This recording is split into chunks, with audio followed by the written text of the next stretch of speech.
차장님 대단히 감사합니다. 예, 교수님. 그러니까 차장님이 지금 계신 데는 그 신항이죠. 예, 아까 맞습니다. 부산 신항 신항입니다. 그 이렇게 돼 있는 그, 그 부두 예, 보여주신 거기를 운영하는 회사다 그런 말씀이죠. 예, 계신 맞습니다. 데가. 예, 예, 예. 예. 그리고 하나만 더 좀 말씀해 주시면은 네. 지금 저기 2020년에 그 컨테이너가 2억 운송되는 게 왔다 갔다 하는 게 2억 개란 말씀이세요?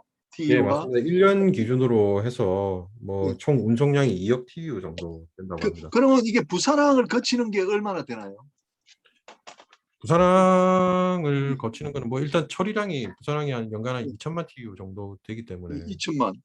그럼 2천만 우리가 쿠션으로 예, 10%인가요?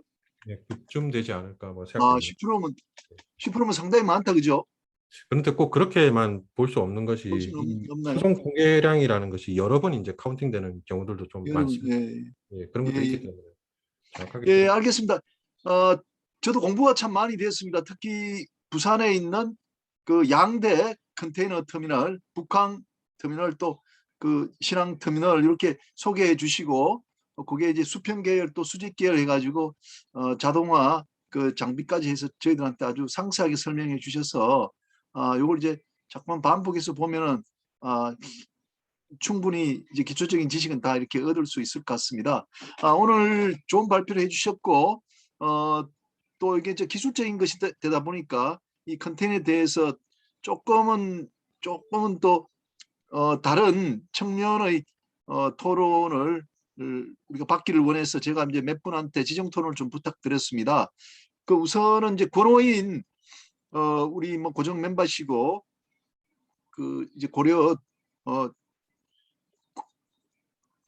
종합국제운송 대표님이신데 PSA의 뭐 한국 대표도 이렇게 하셨기 때문에 누구보다도 이 컨테이너 이 터미널에 대해서 전문적인 말씀을 해 주실 수 있을 것 같습니다. 권호인 대표님. 예. 그 발표 잘 들었습니다. 굉장히 일러스트레이션이라 그럽니까? 함축적인 그 화면을 많이 준비하셔가지고 이해하는데 굉장히 도움이 됐습니다. 저 스스로도 PNIT죠. PNIT 인천의 ICT 컨테이너 터미널에 근무한 적이 있어서 굉장히 잘 이해가 됐고 또 오늘 발표에는 포함이 되어 있지 않은데 내년에 BCT죠. 부산 컨테이너 터미널이 개장을 하게 돼 있고 또 서측 컨테이너 터미널이 동원 컨소시엄입니까? 그쪽에 예, 이제 맞습니다. 그 예. 1차 선정이 된 것 같은데 차츰 얘기하도록 하겠습니다. 먼저 아까 그 2억 TU라고 얘기하시는 거는 카고 볼륨 기준입니다.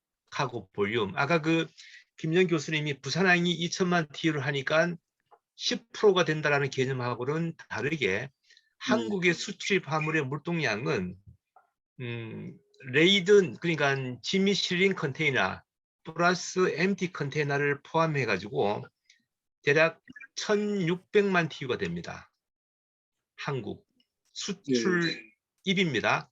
그러면은 카고 볼륨으로 친다 그러면은 절반만 카운트를 해야 되니까 대략 한 800만 TU가 한국의 카고 볼륨에 해당이 되는 것 같습니다. 제가 지금 궁금한 게 사실은 오늘 그 장 차장님이 발표하신 내용에는 포함이 안 돼 있는데 오늘 그 참여하시는 분들이 굉장히 그 범위가 넓어서 한번 지혜를 모으고자 여쭤보겠습니다. 한국은 2016년 이후로 2020년까지 과거 5년 동안에 수출입 물동량이 달랑 100만 TU가 늘어났습니다. 2016년이 1540만 TU, 2020년이 1640만 TU입니다. 이 그 수량은 MT 컨테이너를 포함하는 수치입니다. 그러니까 MT 컨테이너가 대략 20% 내외가 됩니다. 국내에.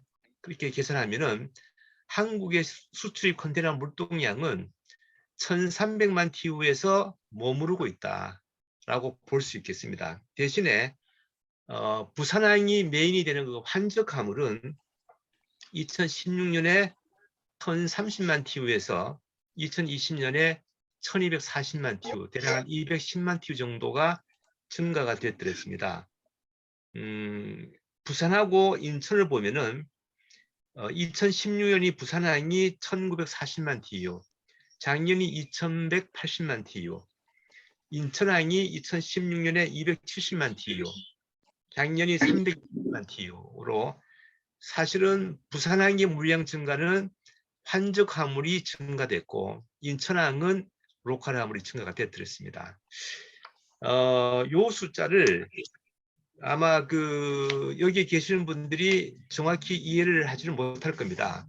한국이 매년 해가 가면 갈수록 물동량이 굉장히 많이 증가할 걸로 이해들을 하고 계실 텐데 실질적으로는 그렇지 않다. 그러면 컨테이너 터미널 사업은 공급에 해당이 되는 거고 그 물동량은 수요에 해당이 되는데 수요의 증가 없는 공급 증가가 예상이 되고 있는 게 부산항의 현실이고 한국 전체를 놓고 보더라도 되려 그 집중해서 뭐 대산항의 화물이 증가한다든지 평택으로 분산이 된다든지 해서 화물이 분산되고 있기 때문에 터미널 사업자 입장에서는 환경이 더 열악해지지 않는가 이렇게 생각을 하고 있습니다. 이건 나중에 장 차장님이 이 부분에 데이터가 있으시면은 좀 의견을 좀 부탁드리겠습니다. 두 번째는 지금 부두 길이가 선석당 과거 300m에서 350m라고 이렇게 말씀을 하셨는데 한국은 선석당 연간 얼마의 TU를 핸들링 하느냐로 그 터미널 캐파를 계산을 하고 있습니다. 지금은 뭐 이 계산 방식이 딱 정확하다고 볼 수는 없는데 장 차장님이 보시기에 현재 부산항의 컨테이너 터미널이 취급할 수 있는 물동량과 부산항의 화물과의 그 상관관계를 놓고 보시면은 터미널이 여유가 있는 건지 아니면은 터미널이 부족한 건지 좀 질문을 드리고 싶습니다. 그 다음에 아까 그 중국의 컨테이너 터미널이 급속한 자동화가 됐다라고 얘기를 하셨는데 그 중국의 터미널 자동화는 중국의 국가 전략입니다. 중국은 1대1로 통해서 전 세계로 중국이 자유롭게 나아가고 들어오는 그 루트를 만들기 위해서 국가적인 노력을 기울이고 있습니다. 근데 한국은 그렇지 않죠. 민간 사업자들이 이렇게 터미널을 운영을 하고 있고 그 사업자의 이익에 부합이 되면은 자동화가 진전이 될 것이고 노조가 극렬히 반대를 하면은 자동화가 어려운 게 현실일 겁니다. 이 부분도 우리 장 선생님 아시는 바가 있으면은 좀 답변을 부탁드리겠습니다. 터미널은 그 외국 항만이 자동화가 다 진전이 되면은 뭐 한국만 반자동이다 이렇게 되면은 효율이 떨어집니다.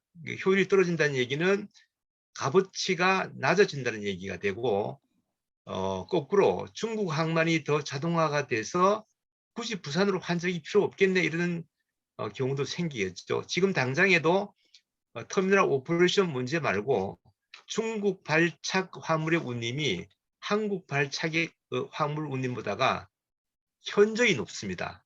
그래서 글로벌 선사들은 스페이스 배정을 한국으로 많이 안 하고 그 스페이스를 중국으로 전배를 하게 되고 그로 인해서 한국 화주들은 고통을 받게 되고 나아가서 선사들이 임시 배선을 해야 되는 이런 악순환 과정이 있는데 이런 부분도 터미널 입장에서 바라보면은 그런 게 숫자가 보일 텐데 장 차장님이 알고 계시는 내용이 있으면은 좀 부탁을 드리겠습니다.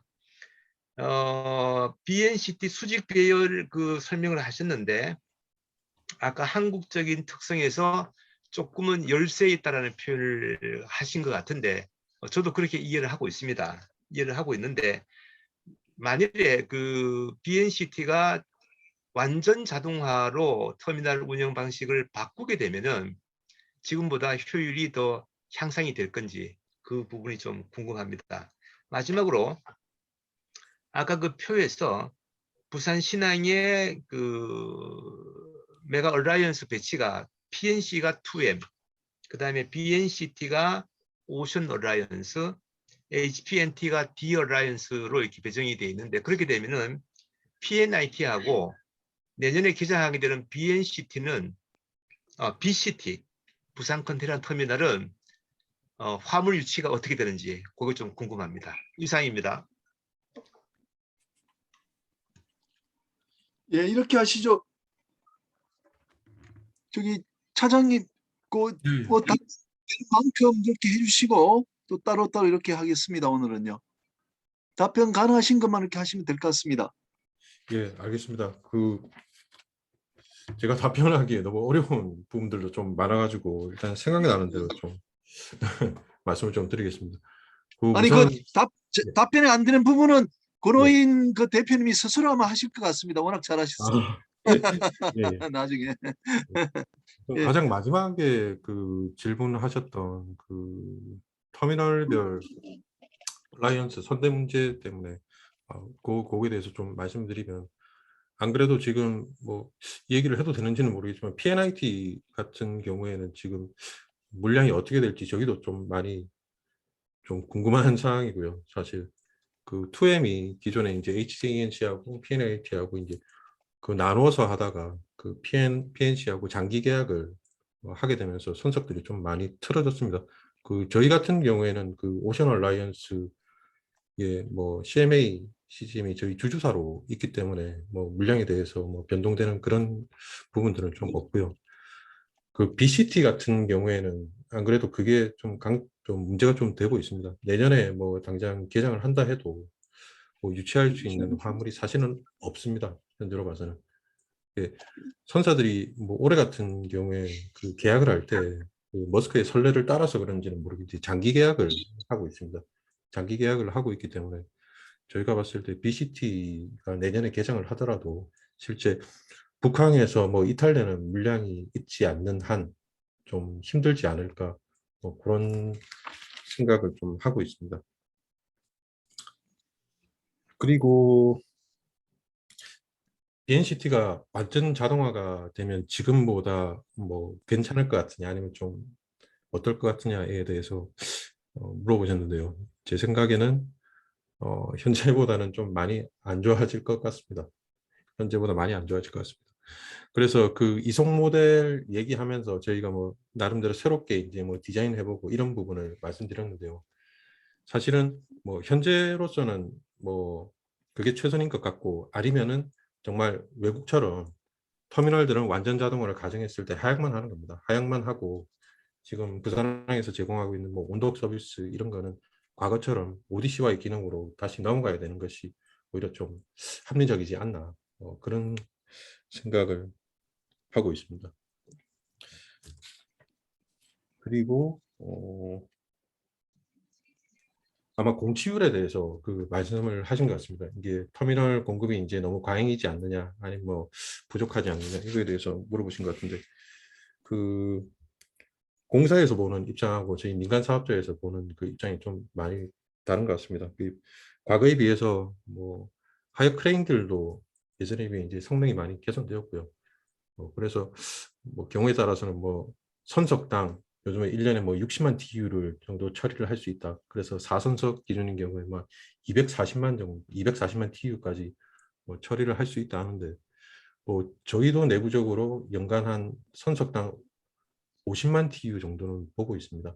그래서 저희도 4선석인데요. 뭐 연간 한 200만 TU 조금 넘게 뭐 처리를 하고 있습니다. 그 정도가 거의 맥스라고 이제 보고 있습니다.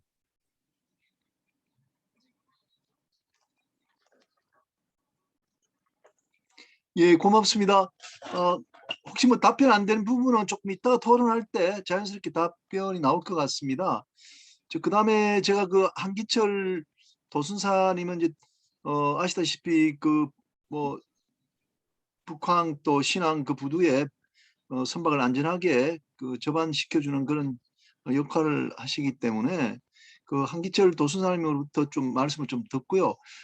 이영혁 부산항만공사 우리 실장님은 좀 마지막에 종합적으로 이렇게 말씀을 해주시면 좋을 것 같아요. 그리고 그 김동욱 학생이라고 우리 오션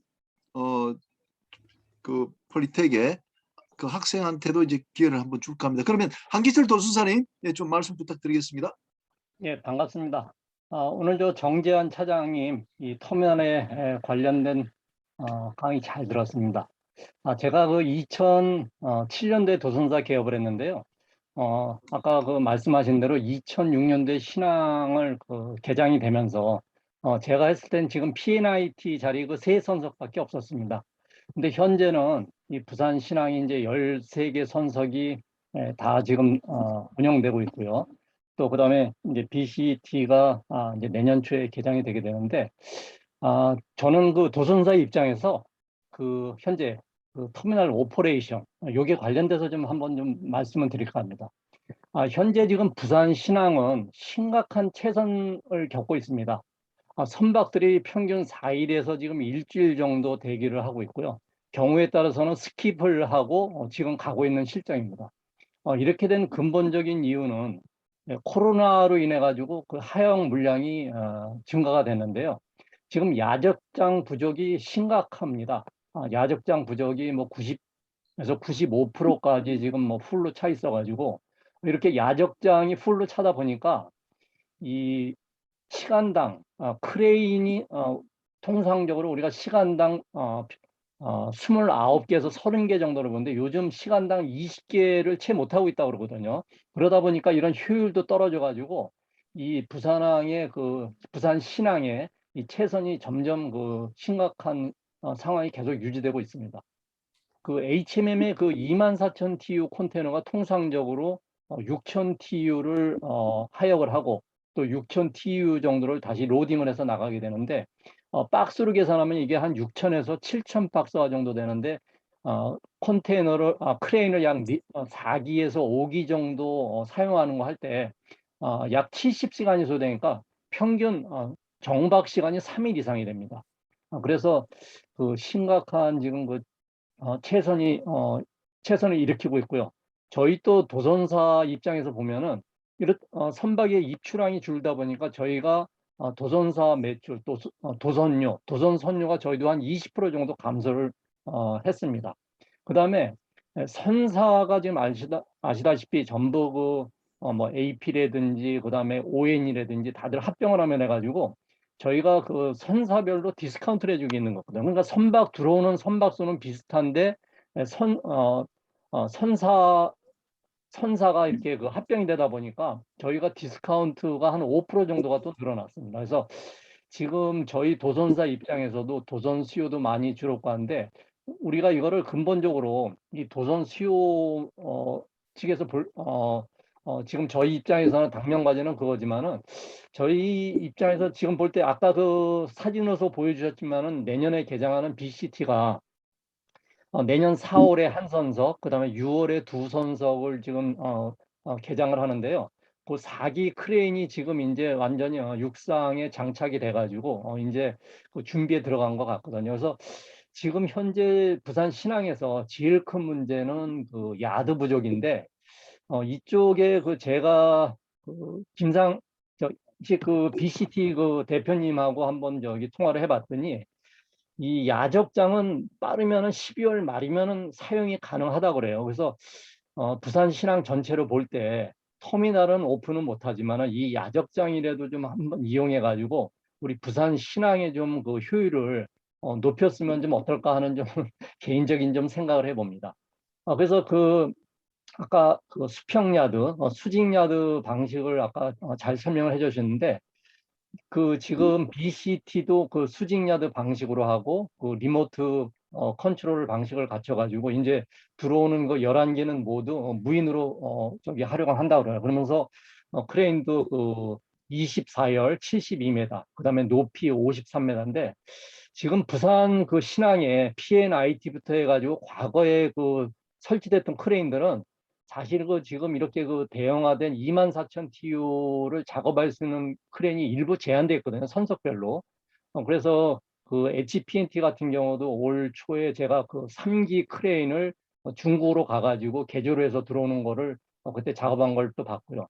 또 한진 그 HJNC 같은 경우는 자체 내에서 중국으로 안 가고 높이만 1.5m 정도씩 높여가지고 선박에 대형화 지금 그 리치는 되는데 높이가 안 돼가지고서는 그 크레인 높이를 그런 높이는 작업을 하고 있는데 전반적으로 어느 선석에 들어가든 이런 그 2만 TU 이상의 대형화 선박들이 작업을 해야 되는데 그 터미널별로 이런 좀 제약을 받고 있는데 뭐 BNCT 같은 경우는 제일 뒤에 개장을 했기 때문에 수직 방식으로 해가지고 효율도 높이고 자동화율이 상당히 높아진 걸로 알고 있습니다.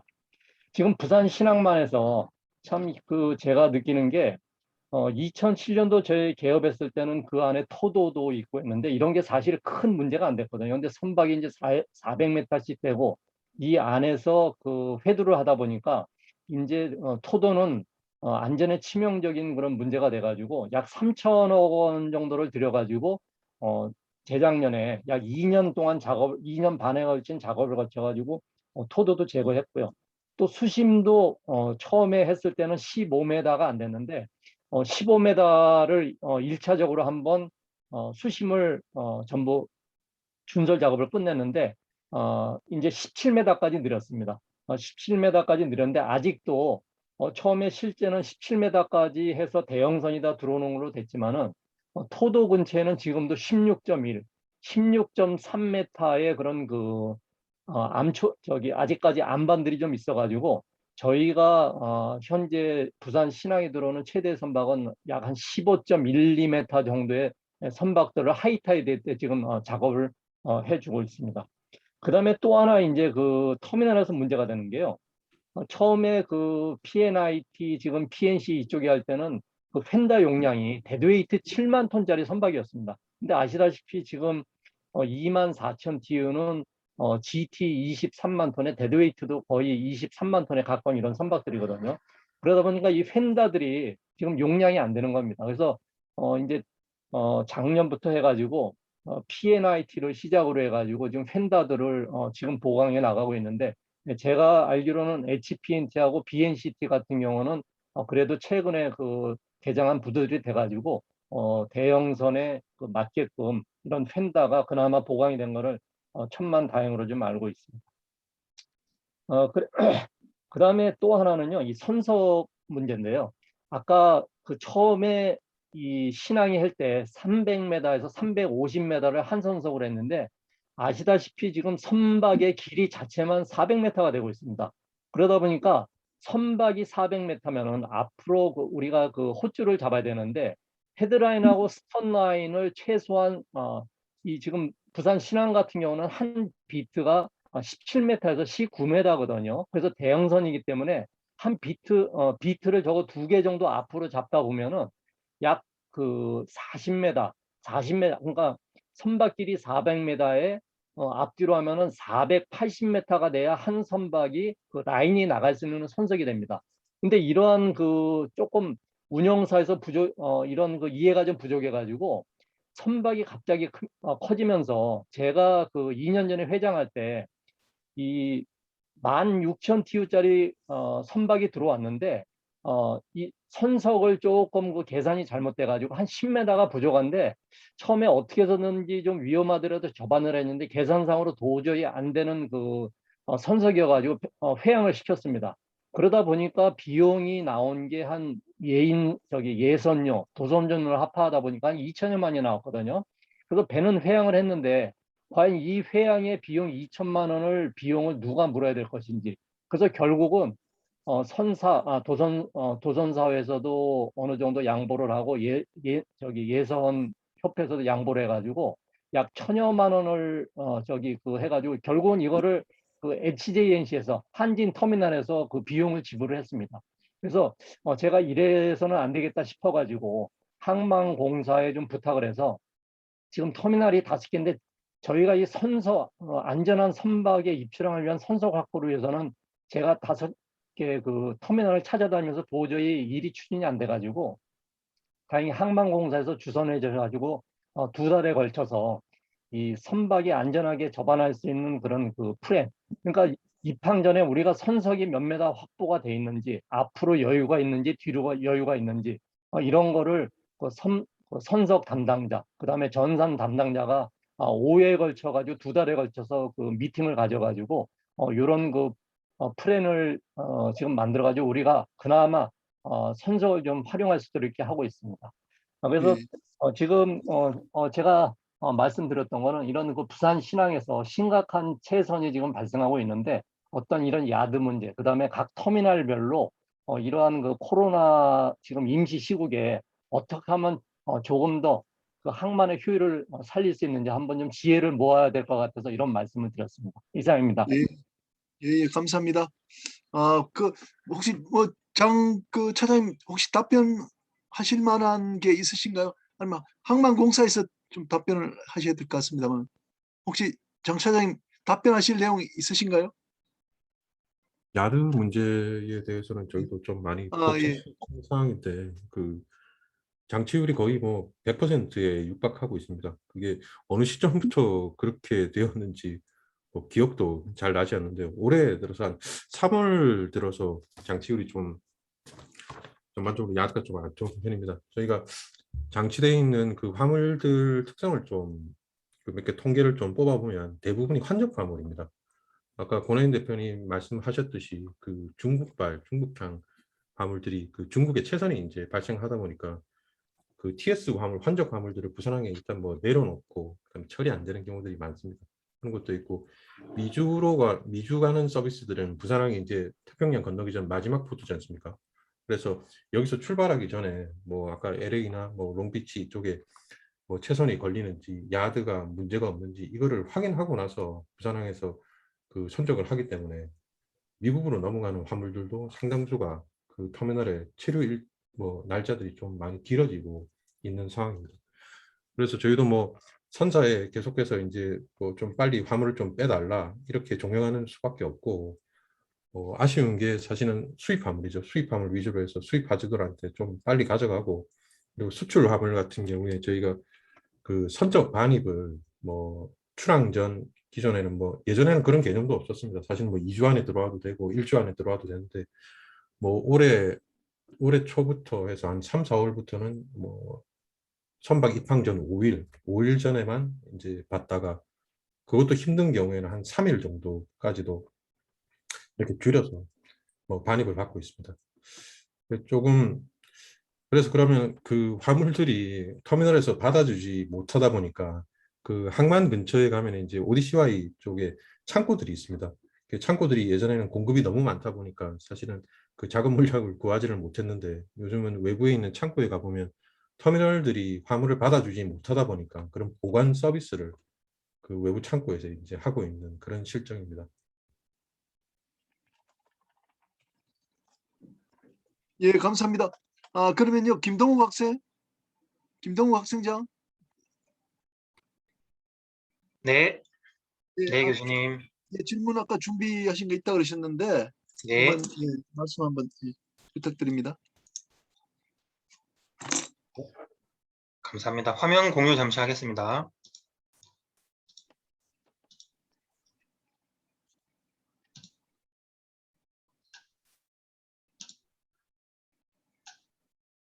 네, 화면 나오나요?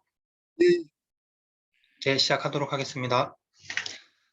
저는 그 오션 폴리텍의 항해과에서 공부하고 있는 김동욱 학생장이라고 합니다.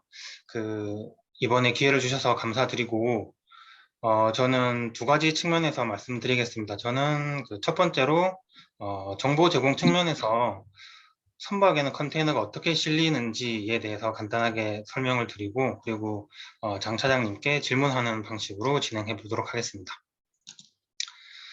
컨테이너 규격 같은 경우는 보통 저희가 20피트 규격 그리고 40피트 규격으로 많이 실리고 있습니다. 그리고 규격을 자세하게 살펴보면 20피트, 40피트가 주로 쓰이고 높이는 거의 8.5피트인데 9.5피트짜리 높이가 하나 있습니다. 이 높이 같은 경우에는 레고 블럭처럼 길이나 폭 같은 경우에는 동일하게 규격을 맞춰야 되지만 높이 같은 경우에는 약간의 변동이 있다는 점 컨테이너를 실을 수 있다는 점도 기억해 주셨으면 좋겠습니다. 컨테이너 같은 경우에는 선박 아래측에 이 카고 부분에 실리는 부분과 상갑판 쪽에 실리는 부분으로 나눌 수 있는데, 첫 번째 그 컨테이너를 선박에 실었을 때 베이, 로우, 티어 세 가지 넘버를 붙여서 각각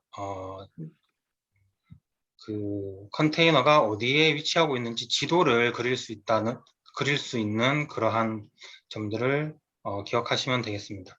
베이, 로우, 티어 순으로 읽게 되고, 이 각각의 셀 넘버들은 6자리 숫자가 되어 있습니다. 그 베이가 짝수일 경우 양측 그 포트 사이드와 스타보드 사이드의 균형을 맞춰야 되기 때문에 양쪽의 개수가 같아야 되는데, 짝수일 경우에는 가운데 부분을 기준으로 해서 1번, 2번, 3번, 4번, 5번, 6번으로 번호가 매겨지고, 컨테이너 로우가 홀수일 경우 가운데가 00번, 그리고 01번, 02번, 03번, 04번 이런 식으로 컨테이너가 적재되고 있습니다. 아까 말씀드렸듯이 컨테이너 폭과 길이는 동일해야 하고 높이는 변동이 약간 가능합니다. 베이에 관해서 자세하게 살펴보겠습니다. 선수 방향부터 선미 방향으로 넘버가 매겨집니다. 20피트인 컨테이너의 경우에는 홀수로 13579번으로 나가고, 40피트 컨테이너 경우에는 짝수로 2번, 6번, 10번, 14번 이런 식으로 컨테이너 번호가 매겨지게 됩니다. 그 다음 로우에 관해서 살펴보겠습니다. 로우는 배 뒤쪽에서 앞쪽을 바라보는 것을 떠올리시면 되겠습니다. 선수미선 기준으로 오른쪽 부분은 홀수 번호가 매겨지고, 좌측 부분은 짝수 번호가 매겨지게 되어 있습니다. 개수가 가로로 홀수인 경우에는 가운데 00번부터 시작하는데, 여기 나와 있는 그림은 개수가 짝수인 경우이기 때문에 00번은 없고, 가운데 경계선을 기준으로 1, 2, 3, 4번, 좌측으로는 짝수 번호, 우측으로는 홀수 번호가 매겨지게 되어 있습니다.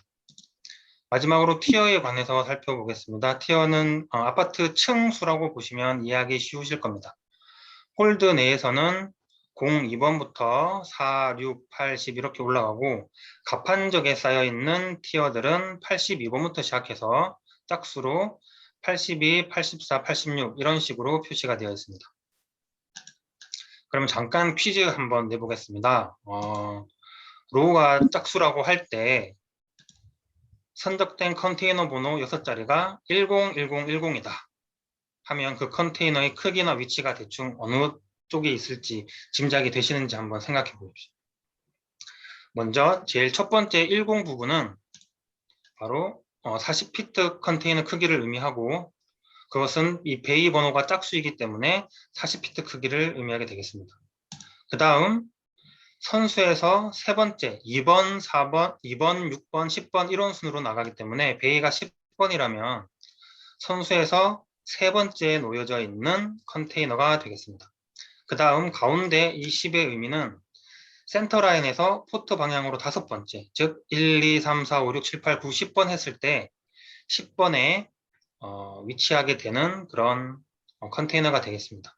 마지막 이 녹색으로 되어 있는 10번은 선창 바닥에서 2, 4, 6, 8, 10 해서 5축 높이인 10번 티어에 적재되어 있는 그러한 셀 넘버가 되겠습니다. 이 컨테이너 셀 넘버 6자리만 보면 그 컨테이너가 배의 어느 위치에 적재되어 있는지 알 수 있게 되는 것입니다. 적부 계획서를 살펴보면 이 컨테이너들이 어떻게 실려 있는지 더 자세하게 볼 수 있는데, 적부 계획서는 이렇게 구성이 되어 있습니다. 병원에서 CT 단청 촬영을 하는 것을 떠올려 보시면 되겠습니다. 각 베이별로 나누어져 있는 이 적부 계획서인데, 아까 말씀드린 101010 같은 경우에는 이 베이 10번 그리고 10번 로우에 있는, 그리고 10번 티어에 있는 이 화물이 바로 101010이 적재되어 있는 그런 위치가 되겠습니다. 그 다음 컨테이너 사고의 대부분은 황천 항해 중이나, 그리고 그런 컨테이너 고박이 제대로 이루어지지 않아서 선박의 보건성이 무너져서 생기는 사고들이 많은데, 이렇게 컨테이너 고박하는 세 가지가 있습니다. 쇼링, 라싱, 그리고 초킹 이러한 것들 작업을 통해서 컨테이너가 제대로 유지될 수 있도록 하는 그런 장치들이 되겠습니다. 그럼 그 질문 드리겠습니다.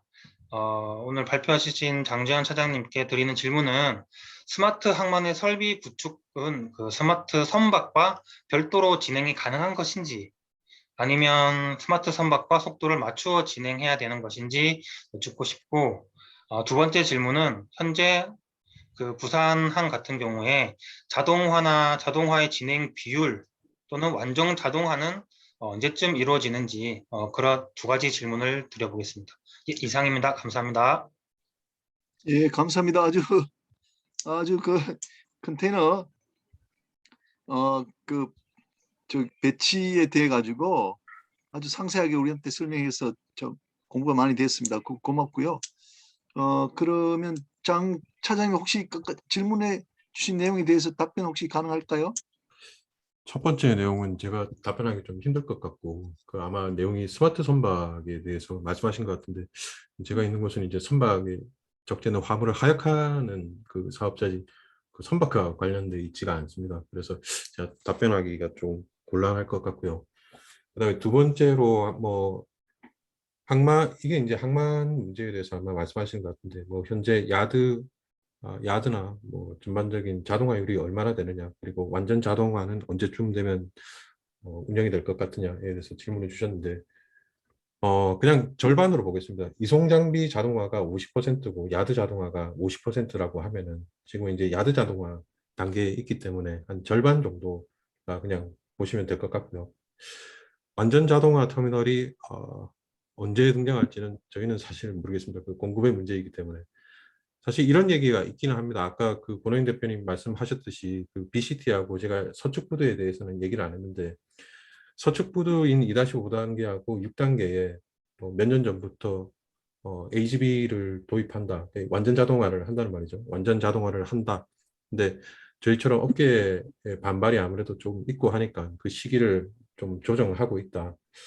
그런 얘기가 계속 들립니다. 뭐 명확하게 확정된 것은 없는 것 같습니다. 예, 감사합니다. 그러면 우리 이영혁 그 부산항공공사 실장님한테 컨테이너 터미널 오늘 뭐 논의된 것들을 좀 종합적으로 한번 말씀해 주시면 좋을 것 같습니다. 네, 실장님 저는 듣겠습니다. 저는 부산항공사 마케팅 부장 이응혁이라고 합니다.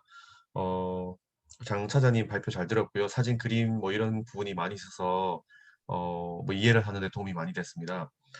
우선 그 교수님께서 처음에 말씀하신 그 2억 TU 건을 다시 한번 좀 말씀을 드리면 전 세계에 흘러다니는 컨테이너 그 트래픽이라고 하는데, 이제 예를 들면 한국에서 미국으로 컨테이너 하나가 갔다, 이제 그걸 1TU라고 친다 그러면 그렇게 흘러간 물량이 이제 약 2억 TU라고 드루리에서는 추정을 하고 있습니다. 자, 그런데 포트 스루풋이라는 또 개념이 있습니다. 부산에서 출발한 이 1TU의 화물이 중간에 예를 들면 뭐 싱가포르에서 한번 배를 갈아타고 미국 갔다고 하면, 부산항에서 한번 적하가 일어났고요. 싱가포르에서 양적하 또 2번이 일어났고, 미국에 도착을 해서 하역이 일어났고, 총 4회의 포트 스루풋이 발생을 했습니다. 자, 그래서 포트 트래픽과 포트 스루풋은 숫자가 좀 다릅니다. 그래서 포트 트래픽은 2억 TU라고 하면 포트 스루풋은 전 세계적으로 약 8억 TU 정도로 두루리에서는 추정을 하고 있습니다. 그래서 아까 그 말씀하신 대로 거기에서 부산항이 2,200만 TU 정도를 연간 처리하기 때문에 그 8억 TU와 2,200만 TU의 비율을 보시면 부산항이 전 세계에서 얼마 정도 처리한다라고 이제 추정을 하시면 정확할 것 같습니다. 그리고 이제 그 자동화에 대한 얘기가 많이 나왔는데, 이 사실은 이제 두루리에서도 이 주제에 대해서 한번 다룬 적이 있습니다. 이제 두루리라는 데는 영국의 이제 그 뭐 저명한 해운 컨설팅 업체인데요. 자동화를 하는 이유는 크게 2가지라고 했습니다. 첫 번째는 인건비 문제. 그 LA 롱비치 뭐 이런 항만이, 서부 항만이 대표적인 예인데, 인건비가 너무 비싸가지고 자동화를 하는 이유. 두 번째는 인건비 문제보다도 항만이 사실은 그 다운타운과 떨어져 있는 경우가 굉장히 많이 있습니다. 그 마스블락테, 로테르담의 마스블락테가 좋은 예인데요. 너무 떨어져 있다 보니까 일할 사람을 구할 수가 없는 겁니다. 아주 외딴데 항만을 지어놓으니까. 그래서 인력을 구하기 힘든 경우에 자동화를 한다 그랬는데, 세 번째 경우가 있는데, 이거는 이게 중국에 해당되는 경우라고 했습니다. 프레스티지죠. 실제로 중국이 인건비 문제가 있는 것도 아니고 인력 그 소요가 있는 것도 아닌데 왜 했느냐? 사실 프레스티지라는 거죠. 아까 이게 이제 권오인 대표님이 말씀하신 중국의 어떤 국가 전략과 일맥상통하는 거라고 생각을 합니다. 대부분 항만이 그 포트 오토리티제 또 민영화 뭐 이렇게 많이 이제 그 시장이 개방이 되어 있는데 중국은 대부분 국가가 실제로 항만 그 운영에 투자를 지분을 가지고 있고 운영을 하고 있기 때문에 뭐 이게 자동화로 인해서 뭐 수익을 내지 못한다 이런 문제에서 벗어나 있는 거죠. 자, 그래서 중국이 자동화를 좀 더 앞서갈 수 있다라고 보셔도 될 것 같고요. 또 하나는 중국은 시장이 있습니다. 자동화 기술 자체 개발을 해서 다른 항만이 많이 적용할 수가 있는 거죠. 근데 대부분의 나라에서 사실 그렇지는 못하거든요. 그 자동화 기술을 팔 수 있는 시장이 제한됐기 때문에 이 자동화에 대해서 많은 군수업체들이 난입이 돼 있고 자동화를 했을 때 가장 큰 문제가 이 군수업체들이 개발한 하드웨어, 소프트웨어를 다 붙여서 한 번에 자동화 가 이제 실현될 수 있게 되는데 그게 잘 안 된다는 거죠. 그래서 실제로 제가 3년 전에 그 두바이 아부다비에 있는 그 DP 월드 터미널 관계자 얘기를 했을 때 본인들도 자동화에 대해서 굉장히 회의적이라는 말을 했었습니다. 이유는 실제로 자동화를 해서 더 많은 화물을 처리해야 되는데 인건비도 아끼고 실제로 그렇지는 못했다는 거죠. 장비는 장비대로 비싸고 생산성도 떨어지고 하지만 왜 하느냐? 미래를 위해서는 투자 개념으로 한다. 하지만 현재는 이런 기술들이 많이 프래그멘테이션 돼 있기 때문에 잘 붙지 않고 있다. 소프트웨어, 하드웨어가 잘 붙지 않는다. 이런 얘기를 한 바 있습니다. 예를 들면 이 자동화 시장이 굉장히 커져서 마켓이 크다 그러면 거대한 업체가 나올 수 있고 뭐 이런 문제가 해결될 수 있지만 지금은 뭐 그렇지 않다라는 얘기를 한 적이 있습니다. 그래서 부산항의 자동화에 대해서 아까 말씀하셨는데 부산항의 자동화 문제도 그렇게 보실 수 있을 것 같아요. 완전 자동화 무조건 좋다 이렇게 보기가 힘든 거죠. 부산항에서도 완전 자동화가 기존의 수동이나 또는 반자동화보다 더 많은 화물을 처리하고 또 더 많은 수익을 가져다 줘야 되는데 그렇지 않다는 거죠. 또 거기에 대해서 의구심이 있다는 거죠. 그래서 2-5, 2-6단계 향후 이제 몇 년 내에 공급될 부산항의 터미널은 적어도 자동화 레디는 해놓은 채로 건설을 하고 10년, 20년이 지났을 때 완전 자동화에 대한 기술이 성숙이 되고요. 또 부산항의 어떤 특성, 환적 화물이 반을 차지하는 이런 항만의 특성에 맞다고 판단이 될 때 완전 자동화를 전환할 수 있는 그렇게 이제 건설을 하고 있는 상황입니다. 자, 그리고 앞에서 이제 장 차장님께서 부산항의 어떤 특성을 말씀하시면서 공컨이 많고 환적 화물이 많고 이런 얘기를 하셨는데 환적 화물이 많은 건 사실입니다. 세계에서 두 번째로 많은 환적 화물을 처리하고 있습니다. 싱가포르에 이어서. 자, 그런데 공컨이 많은 거는 조금 이거는 오해인 것 같아요. 많은 그 분들이 잘못 알고 계시는데 실제로 공컨을 다른 항만에 비해서 유독 많이 처리하는 건 아닙니다. 그렇게 따지자면 LA 같은 경우는 부산항보다 공컨 처리 비율이 더 많아요. 한 38% 되거든요. 적을 때 34%. 근데 부산은 실제로 공컨의 처리 비중이 수출입 화물 같은 경우 28%, 환적은 7%밖에 안 돼요. 그래서 토탈로 했을 때 16, 17%밖에 안 되기 때문에 뭐 공컨이 더 많다라는 거는 조금 다른 항만하고 비교했을 때 그 조금 안 맞지 않습니다. 그래서 오히려 이제 터미널이 아까 이제 복잡한 이유는 뭐 공컨 환적 비율 이게 이 문제가 아니라 실제로 요율이 낮다 보니까 더 많은 화물을 처리하려고 하고 있고 캐파 저희가 만든 아이디얼 커패시티 대비해서 많은 화물을 처리하다 보니 사실은 복잡한 측면이 있습니다. 물론 터미널 입장에서는 수익을 내야 되기 때문에 더 많은 화물을 처리해야 되는 것은 그건 충분히 뭐 커머셜 디시전이라고 생각을 합니다. 하지만 바로 이런 문제 때문에 터미널이 무리하게 많은 물량을 처리하다 보면 안전 문제가 발생해야 되고 또 최선체와 그게 육상의 어떤 서플라이 체인에 영향을 미치게 됩니다. 그죠? 그런 이유 때문에 이 항만에 그 투자를 하는 터미널 운영사라는 것도 굉장히 헤비 픽스드 애셋 인더스트리입니다. 그래서 굉장히 많은 그 자본을 투하해야 되는데 수익을 내지 못한다 그러면 추가적으로 항만을 운영하겠다고 앞으로 입찰에 들어오는 그런 민간 사업자들이 없을 거예요. 자, 그렇기 때문에 세계 일부 항에서는 수출입 하역료에 대해서 하역료 인가제를 해서 그 국가에서 공인한 고시료 밑으로는 못 이제 하역료를 내리지 못하게 하는 그 제도가 있거든요. 저는 그런 부분들이 우리가 고민해야 될 제도가 아닌가 생각을 합니다. 결국 뭐 그 높아진 하역료는 최종적으로 소비자에게 전가가 되는 그런 화물인데 그런 그 요율인데요. 그거는 저는 어느 정도 이런 국가기관 산업에 민간 사업자가 참여해서 운영을 할 수 있게 해주는 해줄 수 있게 보장해주기 위한 국가가 할 수 있는 어떤 그런 조치라고 생각을 합니다. 그렇기 때문에 그런 조치를 하고 있는 항만 국가들이 있는 거고요. 자, 그리고 마지막으로 이제 권오인 저기 앞에서 이제 그 다른 토론자분께서 말씀을 하셨는데, 권호희 대표님께서 말씀하셨는데, 그 앞으로 부산항을 뿐만 아니라 여타 다른 항만의 어떤 수출입 화물의 증가세는 저는 점차 둔화될 거라고 봅니다. 이것은 그 이제 알파라이너라는 해운 기관에서 얘기를 하고 있습니다. 이것을 GDP 멀티플라이어라고 하는데요.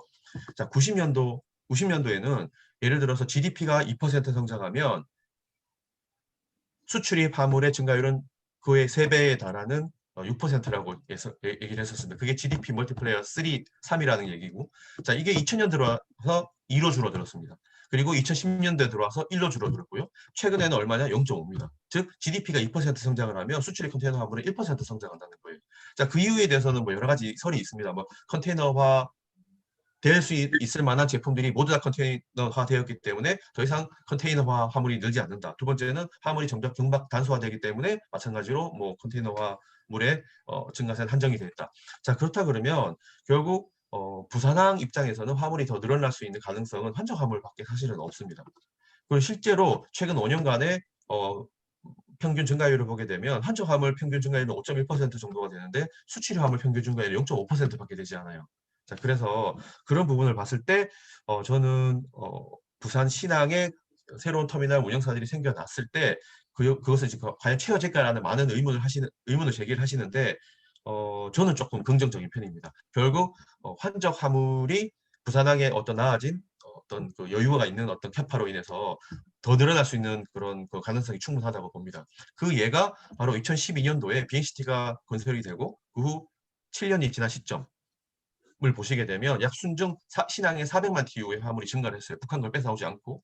400만 중에서 이 70%가 환적 화물이었어요. 자, 그렇게 봤을 때 부산항에 여유 캐파가 새로운 터미널이 생겨났을 때 추가적인 환적 화물이 생겨날 수 있는 가능성은 저는 충분히 있다. 이렇게 생각을 합니다. 뭐 저는 여기까지 말씀을 드리도록 하겠습니다. 예, 좋은 말씀 감사합니다. 지금부터는 좀 자유 토론 좀 하도록 하겠습니다. 우리 임상현 그 회장님도 그 여수에서 그 컨테이너 관련 처리도 좀 많이 하셨을 것 같은데 회장님 혹시 한 말씀 좀 네, 예, 반갑습니다. 예, 잘 들었고요. 지금, 여수항은 비교적 그 컨테이너 야적장이 넓은데, 여유가 좀 있는 것 같아요. 그리고, 컨테이너 특성상 빠른 시간에, 적재하고 이게, 적재하는 시간이 짧아지기 때문에, 실제로 여수에서는 짧은 시간에 배가 들어왔다가 입항해서 출항하기 때문에 항상 한 반 정도 비어 있는 것 같더라고요. 그걸 좀 이용해도 될 것 같고요.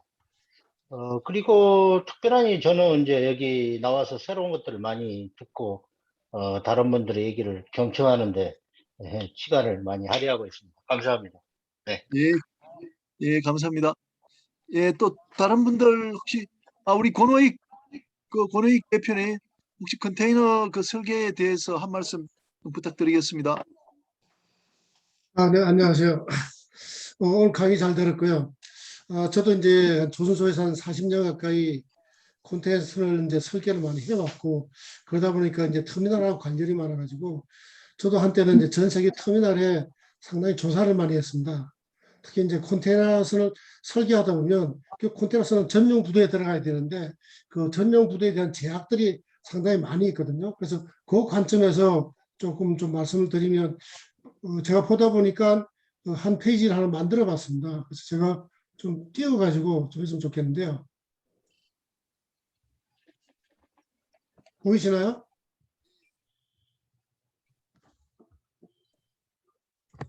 화면 보입니까? 네.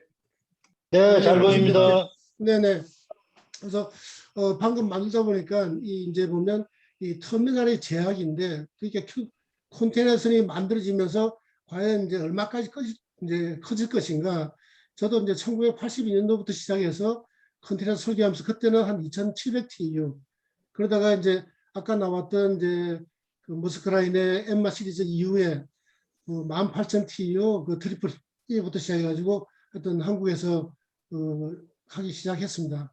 그런데 그걸 보면 이제 결국은 터미널에서 할 수 있는 게 수심과 그 크레인 아웃리치와 그다음에 그 배가 접근할 수 있는 길이 사이즈 이런 제약이 있고, 그다음에 항상 또 컨테이너 자체가 유가의 변동에 따라서 빨리 가느냐 늦게 가느냐 그게 되는 거고, 얼라이언스에 따라서 이제 화물이 달라지고 있습니다. 그래서 제일 큰 것은 이게 보면 결국 컨테이너에서는 길이와 폭과 높이인데 이 폭 변화는 보면 결국은 그 터미널의 크레인 아웃리치라든지 그다음에 운하의 제약을 많이 받았어요. 한때는 이제 파나마를 지나가기 위해서 32.26m에 지나가기 위해서 폭이 제한이 있었습니다. 그래서 파나막스가 있었고, 그러다가 뉴 파나마가 생기면서 폭이 좀 완전히 완화가 되었죠.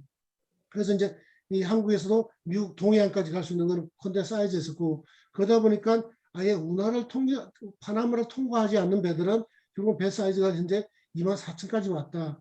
그 다음에 크레인 아웃리치도 그 머스크라인의 트리플 E 할 때, 그게 2011년도에 계약이 되었었는데, 그 당시 보면 크레인 아웃리치가 여기 그 대부분이 이 23개, 23로가 됐어요. 그래서 이 배는 폭이 하여튼 59m로 해서 23로 했고, 그 다음에 일부 터미널은 24개까지 가능했습니다. 그래서 최근에 짓는 24,000TU는 24개 아웃리치를 가지고 일부는 25개 베이까지 커버할 수 있는 그런 크레인이 갖춰졌습니다.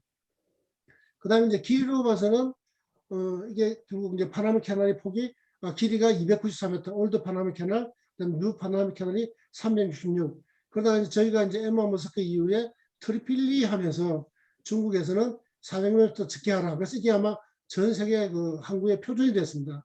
그래서 아마 2011년도부터 중국에서 제한을 둬가지고 이 아직도 넘어갈 수가 없습니다. 그래서 보면 이 현재까지는 이 조선 기술로서는 배 길이가 보통 보면 430m, 460m, 뭐 3만 TU까지는 갈 수가 있으나 결국 여러 가지 제한, 이 길이의 제한이라든지 폭 제한, 그다음에 높이 제한이 또 있습니다. 그리고 수심 또한 지금 보면 만들어진 게 그 기존에서 이제 파나막스에서 12.5m 하다가 결국 점점 깊어져 가지고 지금 16.5m 또는 17m까지도 할 수 있는데, 아까 부산항은 아까 15m 만족도에 들어올 수 있다니까 아마 카고 로드에 제한을 좀 받았지 않을까. 그리고 이제 미국 동해안 쪽 보면 이 항구마다 이 다리가 많기 때문에 브릿지를 통과할 때 그때 맥시멈 에어드라프트가 얼마 될 것이냐, 그게 상당히 제약을 많이 받습니다. 그래서 이제 컨테이너 라이즈 되면서 이것도 ISO에서 스탠다드화 됐기 때문에 어쨌든 20피트, 40피트, 45피트. 그래서 요즘 일부 컨테이너는 45피트 전용 홀더 및 온데크에 가고, 높이도 8피트, 8피트 6인치, 9피트 6인치. 그러니까 결국은 요즘 표준은 8피트 6인치냐 아니면 하이큐브인 9피트 6인치냐. 그래서 전체적으로 현재까지 할 수 있는 길이 폭 높이는 24베이, 그러니까 400m를 만족하는 24베이니까 40피트 기준으로 24베이가 되고, 그 다음에 폭으로는 24개, 그 다음에 높이로서는 인홀드의 12T이요, 그 다음에 온데크의 12T요, 그래서 토탈 24T요. 그래서 24, 24로 맥시멈 한 24,000TU급 또는 조금만 더 한다 그러면 뭐 24,500이나 25,000까지는 현재 제한으로 갈 수 있다 이렇게 볼 수 있고요. 아까 그 스마트십과 항만관계를 질문을 하셨는데, 현재 보면 그 대우조선 해양하고 로트르담 항만, 그다음 부산항과 같이 그 JDP를 하고 있습니다. 그거는 뭐냐면 스마트 배와 항구의 스마트 야드 포트와의 인터페이스라든지, 그다음에 자스트 인 타임이라든지 여러 사항을 어떻게 할 것인가. 그러니까 배가 항구에 들어가기 전에 요 사항들을 그 항구와 미리 인터페이스 해가지고 맞추는 그런, 그러니까 별도로 하되 같이 하는 그걸 하고 있다고 좀 말씀드릴 수 있겠습니다. 간략하게 말씀드렸습니다. 예, 감사합니다.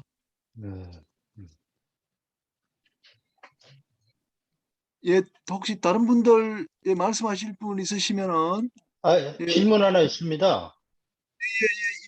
회장님, 예. 네, 지금 중국에서 출발하는 중국발 화물들이 운임이 비싸서 한국에 수출한다 그랬는데, 중국에서 그 화물 운송료가 비싼 이유가 그 운임 체제 때문에 그러는지, 그렇지 않으면 거기에서 서비스가 더 좋아서 운임을 높게 해도 충분히 이걸 화주들이 그걸 받아들여서 그러는 건지 그게 좀 의아한 생각이 들었어요. 특히 지금 부산항에 컨테이너 물량이 많이 준 이유도 중국발 이 컨테이너 화물들이 미국을 가든 다른 데를 가든 부산항을 들려서 많이 갔었는데 중국에 꽉 풀로 실어버리니까 부산항을 이렇게 안 들리는 경우가 많거든요. 그래서 그런 경우는 왜 우리보다 훨씬 더 많은 운임을 받아도 그 중국에서는 가능한지, 화주들이 어떤 거기에 대한 이의를 제기하지 않는지 그에 대해서 좀 알고 싶습니다. 혹시 제가 답변을 드려도 될까요? 예, 네, 아, 네. 언론 기사에 뭐 부산항 패싱 뭐 이런 얘기가 나오는데 실제로 그 말씀을 드리면 그 배가 뭐 부산항에 들어오지 않는 건 아니고 다 들어옵니다. 들어오는데 실제로 화물을 실을 공간이 이제 한국에서 싣는 공간 자체를 줄였다는 거거든요. 자, 그러면 왜 중국에서 출발하는 그 화물의 그 스페이스를 더 많이 늘려냐? 그는 그냥 시장 경제의 원리입니다. 그만큼의 높은 요율을 지불할 만한 화주가 더 많다는 거죠.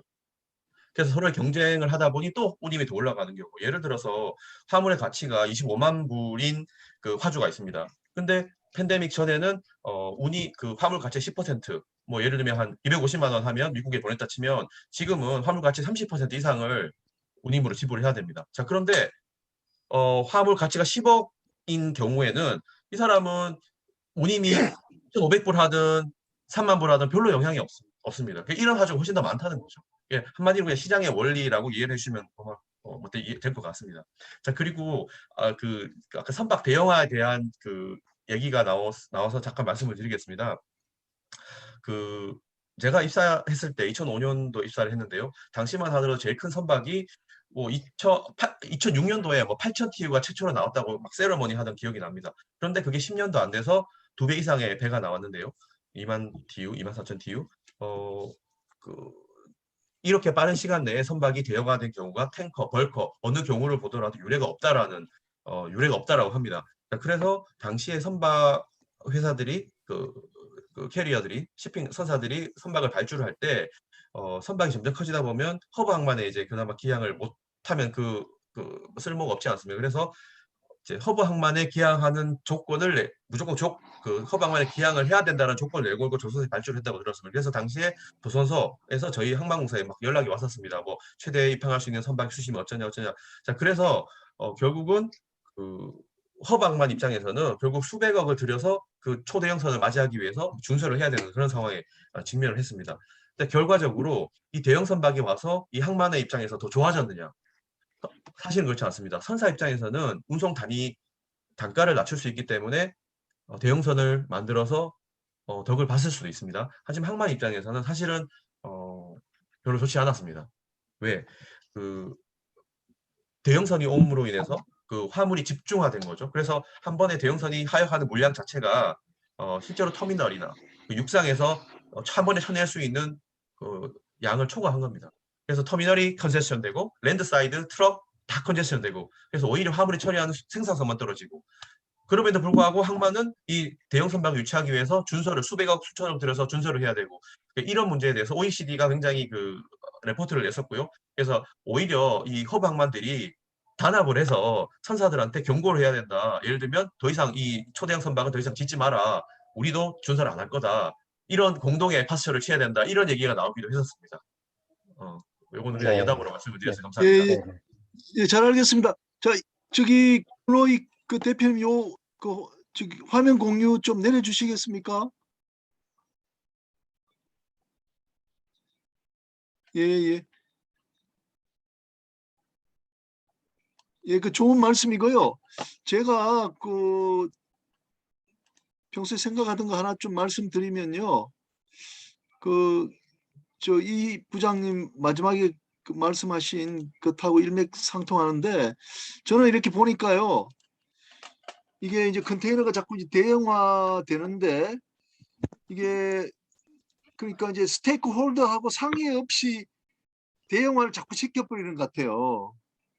그러면 아마 국가는 항구도 뭐 경쟁이기 때문에 거기 맞춰가지고 대형 컨테이너 선박을 많이 받아들여야 되니까 거기 또 따라가서 선제적으로 허브 항만이 되는 경우도 뭐 있습니다. 그렇지만 이게 세계 전체로 본다면은 그 컨테이너 그 대형선이 우리 적재하는 데만 그게 항구가 뭐 허방이 만들어져서 되는 건 아니고 또 양하하는 항구도 그만한 능력이 있는데 만들어져야 되는 것이거든요. 그래서 제가 볼 때는 아까 그 말씀하시는 것처럼 이제 앞으로는 초대형화 이렇게 시킬 때는 그 이제 정부 당국하고 이 항만 그 터미널 쪽하고 여러 그 관련 관계자들이 같이 상의하에서 결정돼야 될 것 같아요. 그리고 그 우리 이 모임에서도 여러 번 했습니다만은 그 겨울철에 이 대형 컨테이너선에서 그 윗부분에 있는 그 컨테이너 박스들이 엄청 날아갔지 않습니까? 한 4건 정도 있었지 않습니까? 그러면 선장들도 한번 불러가지고 이게 가능한지 그런 것들을 좀 뭐랄까 그 전체적으로 모여가지고 한번 조약 형태로 이게 만들어가서 하는 것이 맞지 않나 싶은데 제가 어떤 공무원한테 그 말했더니 그게 안 되는 게 각국이 경제하기 때문에 안 된다는 거예요. 그렇지만 그런 지금 상태 보면은 우리가 미국이 뭐 코로나 때문에 이렇게 보면은 그 하역 능력이 엄청 좋습니까? 그러면 전 세계가 가지고 있는 이 대형화된 컨테이너를 미국에 있는 항만들이 잘 받아들일 수 있는 능력이 부족한 게 아닌가 싶거든요. 그럼 결국은 이런 사태가 오면 내외가 돼버리기 때문에 제가 생각할 때는 학적 위험 교수님 잘 안 들립니다.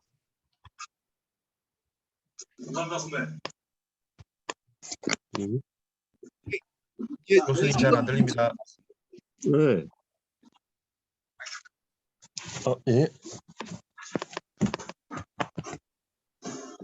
예, 또 다른 분들 혹시 말씀하실 때 있으면 말씀하시죠. 교수님. 제가 질문 좀 드려도 될까요? 예, 예. 교수님 채팅창에 질문 3개 올라가 있습니다. 요건 다 마친. 예, 제가 그러면 질문 좀 드리겠습니다. 이렇게 하겠습니다. 이정관 그 교장 선생님 말씀하시고요. 제가 미처 못 봤는데 그 김홍선 회장님 하시고 그 다음에 우리 강명호 또 선장님이 하시고 이렇게 하면 되겠네요. 예. 예, 오늘 그 장 차장님 강의 너무 멋졌어요. 아주 설명도 좋았고 사실 이런 있으면서 베트남 전쟁 때 미 군에서 그런 보고서를 작성했다는 걸 오늘 처음 알았습니다. 정말 유익한 자료였고요. 그다음에 이 부장님의 그 부산에 대한 그런 또 아주 실대적인 전략인데 말씀해 주셔서 감사합니다. 근데 좀 이제 사실 궁금한 게 있어요. 김 교수님께서도 언급을 하셨습니다만 현재 우리 코비드-19 되면서 다들 대운이 처음에는 어려움을 겪을 거라고 얘기했지만은 결과적으로는 해운사가 여태까지 경험하지 못했던 엄청난 5배 이상 흑자를 내고 있지 않습니까? 그건 운임이 올랐다는 이유였는데 그 현상의 대표적으로 사실 미국 LA 항만에서 막 5일 이상 선박들이 다 지체되고 있고 예상했던 겁니다만 선박이 대형화되면서 하역 작업이 늦어지는 것도 있지만 사실은 코비드-19 때문에 하역 인부가 부족해서 하역이 늦게 된다는 그로 인해서 여러 가지 또 특별히 미국 쪽에 운임이 높아지고 있다는 그런 결과 분석도 있더라고요. 제가 궁금한 거는 그런데 미국 LA의 자동화 터미널에 완전 자동화 터미널이 개선됐다고 그런다고 너무 말씀하시는데 사실 오늘 제가 궁금해하는 것은 그 자동화 터널이 코비드-19에서 어떤 역할을 했는지 오히려 더 하역 작업을 늦추는 건지 아니면 인부가 구하기 힘든 상황에서 오히려 역할하고 있는 건지 그 역할은 앞으로 이런 현상이 더 벌어질 텐데 중국에 있는 터미널들이 지금 두 부도에서 자동화가 이루어지면은 그것이 한국에는 어떤 영향을 미치는지 사실 궁금하거든요. 그런 것들을 국제적 관점에서 봤을 때 하나 궁금한 건 첫 번째 질문이고요. 두 번째는 이 부장님께서 여쭙고 싶습니다. 사실 양산 터미널을 개선했을 때 한국 터미널이 굉장히 긴장을 했었어요. 부산하고 양선하고 뭐 비교 처리할 수도 없는 상황인데 뭐 아까 말씀하신 대로 그래도 400만 TU가 증가했다고 말씀하셨지만 또 보더라도 사실 궁금한 게 많이 있어요. 실상 그 미국의 되는 양산할 경우는 없지만 상하이 그 항구에 들어가 보니까 배 하나 붙었을 때 크레인이 7개까지 붙더라고요. 한국에서는 5개 이상 붙어본 적이 없어요. 그 말은 우리 한국의 이제 우리 부산 터미널 자체가 여러 사람들이 나눠지다 보니까 크레인들이 왔다 갔다 할 수 없잖아요. 독립적이다 보니까 아직도 뭐 부산 항만공사에서 여러 가지 검토하고 있는 것 같은데 사실 그런 전체적인 구조 속에서 결국은 중국하고의 경쟁을 염두에 안 둘 수가 없잖아요. 항만터미널의 그런 생활을 한다면은 어떤 투포도를 말하는 건 아니고 어쨌든 부산항과 중국의 양산 이런 여러 가지 항만들을 봤을 때 그런 것들은 어떻게 그걸 풀어나가실 건지 저는 굉장히 불안하더라고요. 그게 두 번째 질문입니다. 세 번째는 사실은 저는 좀 아까 뭐 비슷한 김 교수님도 언급하셨습니다만 대부분들의 그 2000년대까지 아마도 컨테이너 맥스는 말라카가 통항할 수 있는 말라카에 원배전 탱크가 있으니까 거기를 지나갈 수 있는 아마 그 컨테이너 선 크기가 맥스마이즈 될 거다라고 생각했는데 이미 뛰어나서 24,000 TU를 넘어섰더라고요. 그럼 실질적으로 예측이 컨테이너가 어디까지 맥스마이즈 될 것인가 지금 다 알면서도 이렇게 뭐 포화되면서 이런 동물들이 다 뭐 대형선이 만들어지면은 뭐 어느 항만이나 처리가 불가능할 거다 다 예측하지 않았었습니까? 그럼에도 불구하고 만들어지고 있는데 그거는 어디까지나 대형화될 것인가라는 혹시나 그런 견해들이 하시면 말씀 좀 듣고 싶고요. 결국에는 이제 컨테이너에 된 지가 이제 70년이 돼가는데 그 다음 국제 로지스틱에서 그 다음 단계는 무엇일까? 이제 컨테이너가 계속 이렇게 발전될 것인가? 이런 뭐 자동화선이 이제 자율 선박이 무인화 선박이 나오는데 그것이 다 그냥 컨테이너만 관계 개념을 두고 있는데 결국 우리가 여기는 것이 해운과 결국 국제 물류가 얼마나 중요한 우리가 체험을 했으니까 국제 물류의 효과적인 과연 방안은 이 컨테이너가 무엇인지 그걸 아시는 분들께서는 또 혹시 좀 궁금해서 설명을 넣어줬습니다. 이상입니다. 네, 감사합니다. 지금부터 이렇게 하는 건 좀 같이 모아갖고 하겠습니다. 거의 비슷한 질문이 나올 것 같거든요. 김홍선 회장님 좀 부탁드리겠습니다. 김 회장님, 예. 예, 적어놓은 그대로입니다. 말이 좀 어눌해가지고 뇌졸중 영향으로 그 질문했던 거 김현영 교수님께서 읽어주시면 될 것 같습니다. 예, 제가 좀 읽어드리겠습니다. 컨테이너항의 존재 목적이 뭔가요? 과연 그런 존재 목적을 미래에는 더 다양화시킬 수 없는지요? 그 다음에 미래 무인 선박, 무인 컨테이너항 운영 등이 구체화되어 완전 무인화, 로봇화 된다면 부두 노동자 도순사 등이 필요 없어지는 게 아닌가요? 이런 노동 문제를 좀 걱정하시는 내용이고요. 그러니까 컨테이너항의 존재 목적은 아마 하역 작업을 위해서 있는데 이게 좀 미래에는 이거보다 좀 더 달라질 수 있는가 이런 질문을 하신 것 같습니다. 그리고 강명호 선장님.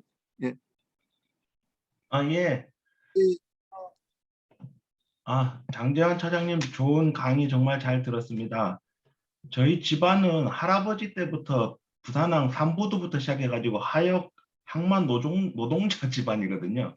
아버지께서도 아직까지도 감만부두에서 이제 컨테이너 야드 트레일러 운전을 하시다가 지금도 퇴직하시고 부산 신항에서 또 야드 트레일러 운전을 하고 계시는데 저희 집안을 먹여 살렸던 항만 노동자 집안이 다 이제 AGV라는 오토메이티드 가이디드 비클로 바뀐다고 하시니까 조금 서운한 마음도 들고요. 하지만 뭐 어쩔 수 없는 시대의 흐름이니까 따라가야 한다고는 보고 있습니다. 제가 질문 드리고 싶은 거는 얼마 전 작년이죠. 2020년 4월에 밀라노 브릿지호라고 K라인에서 운항하는 배가 부산 신항에서 저반 중에 겐트리 크레인이랑 부딪혀서 사고가 났던 적이 있는데요. 그때의 사고의 영향으로 겐트리 크레인이 3대인가 4대인가가 파손이 돼서 한동안 부두 운영이 장애가 있었다고 들었습니다. 요즘처럼 물류가 이렇게 컨테이너 항에 채선이라든지 하역이 제때 되지 않아가지고 지장이 있는 상황에서 그런 사고가 또 발생한다면 큰 문제가 될 거라고 생각을 하는데, 혹시나 그 사고 이후에 뭔가 확립된 터미널이나 이제 도선사님의 도선 중에서 확립된 안전 프로시저라든지 그 사고의 원인이라든지 안전한 항만 오퍼레이션을 위해서 어떠한 절차가 수립되고 이행되고 있는지 한번 여쭤보고 싶습니다. 이상입니다. 김 교수님 어떻게 제가 말씀드려도 될까요? 예, 그러면 이제 여기 세 분이 말씀하신 요걸 좀 답변을 해가는 그런 시간을 갖도록 하겠습니다. 예. 조금 전에 그 밀라노 브릿지 그 사고 관련해 가지고 간단하게 좀 말씀을 드릴 것 같으면은 지금은 그 토도가 제거됐는데 그 당시에 육안으로는 토도가 제거됐지만은 완전히 제거가 안 됐기 때문에 그 부위가 설치되어 있었습니다. 근데 요 마지막 작업을 위해서 한진 부두하고 토도 사이가 600m인데 80m를 한진 부두 쪽으로 더 이동을 했어요. 그래서 실제적으로 그 가항 수역이 한 500m밖에 안 됐는데 이 당시 약 그 선박 입장에서는 4시 방향에서 약 그 15에서 20나트의 강풍이 불었습니다. 그래서 이 풍압을 계산해 보면은 약 60톤 정도가 나오거든요. 이 60톤이라 하면은 우리 3,000마력짜리 예선으로 풀 스피드로 미는 그런 압력이 되겠는데요.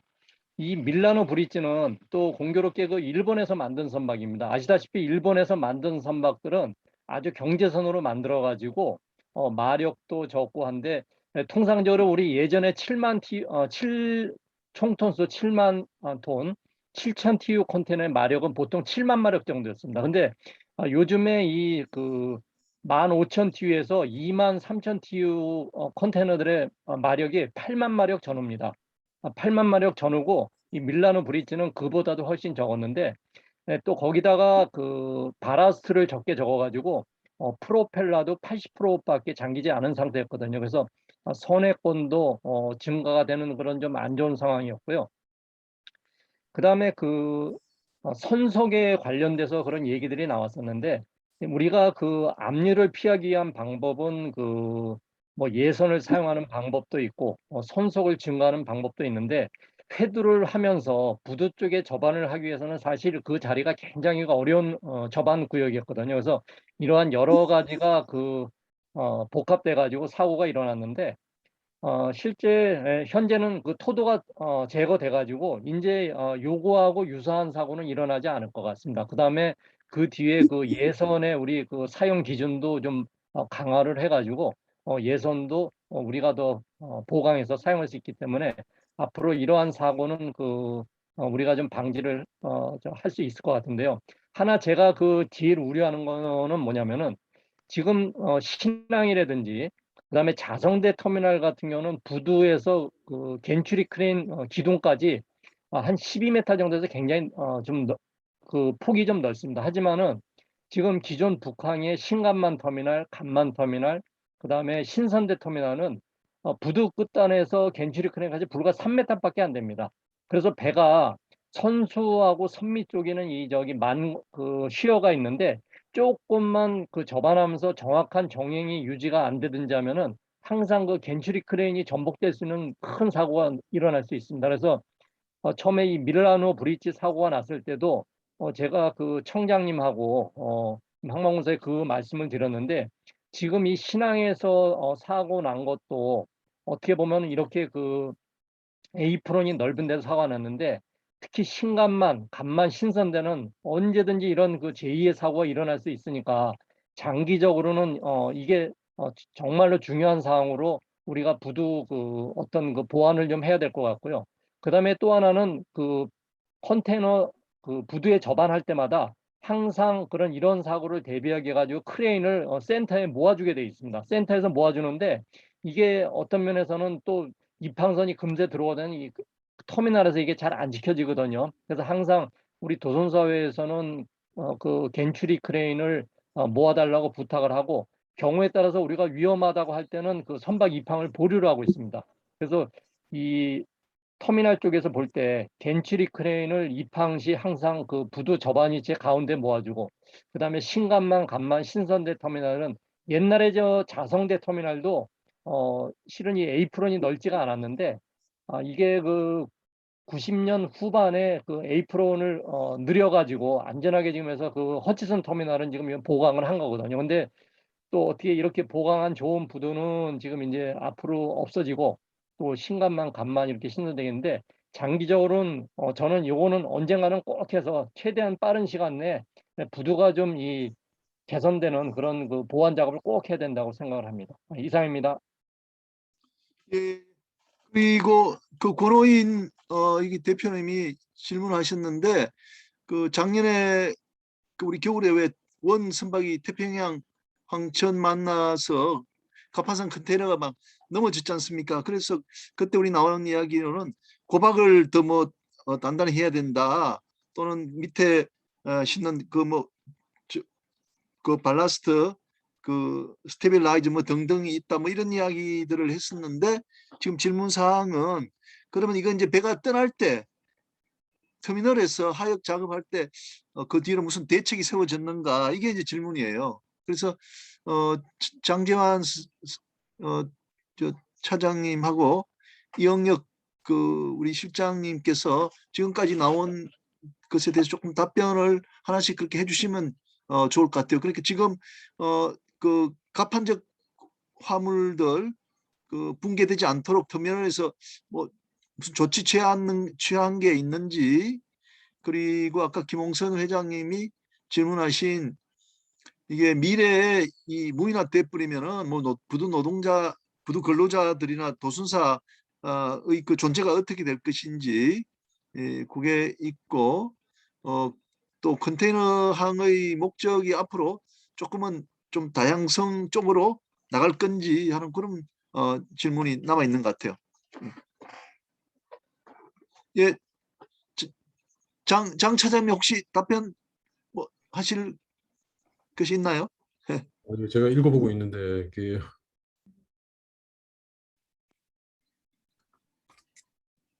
대표님 그 질문하신 거에 대해서는 이 터미널에서는 제가 보기에는 저희가 스토리지 플랜이 짜여지는 대로 작업을 하는 것이기 때문에 특별한 대책이 뭐 있을지는 정확하게 잘 모르겠습니다.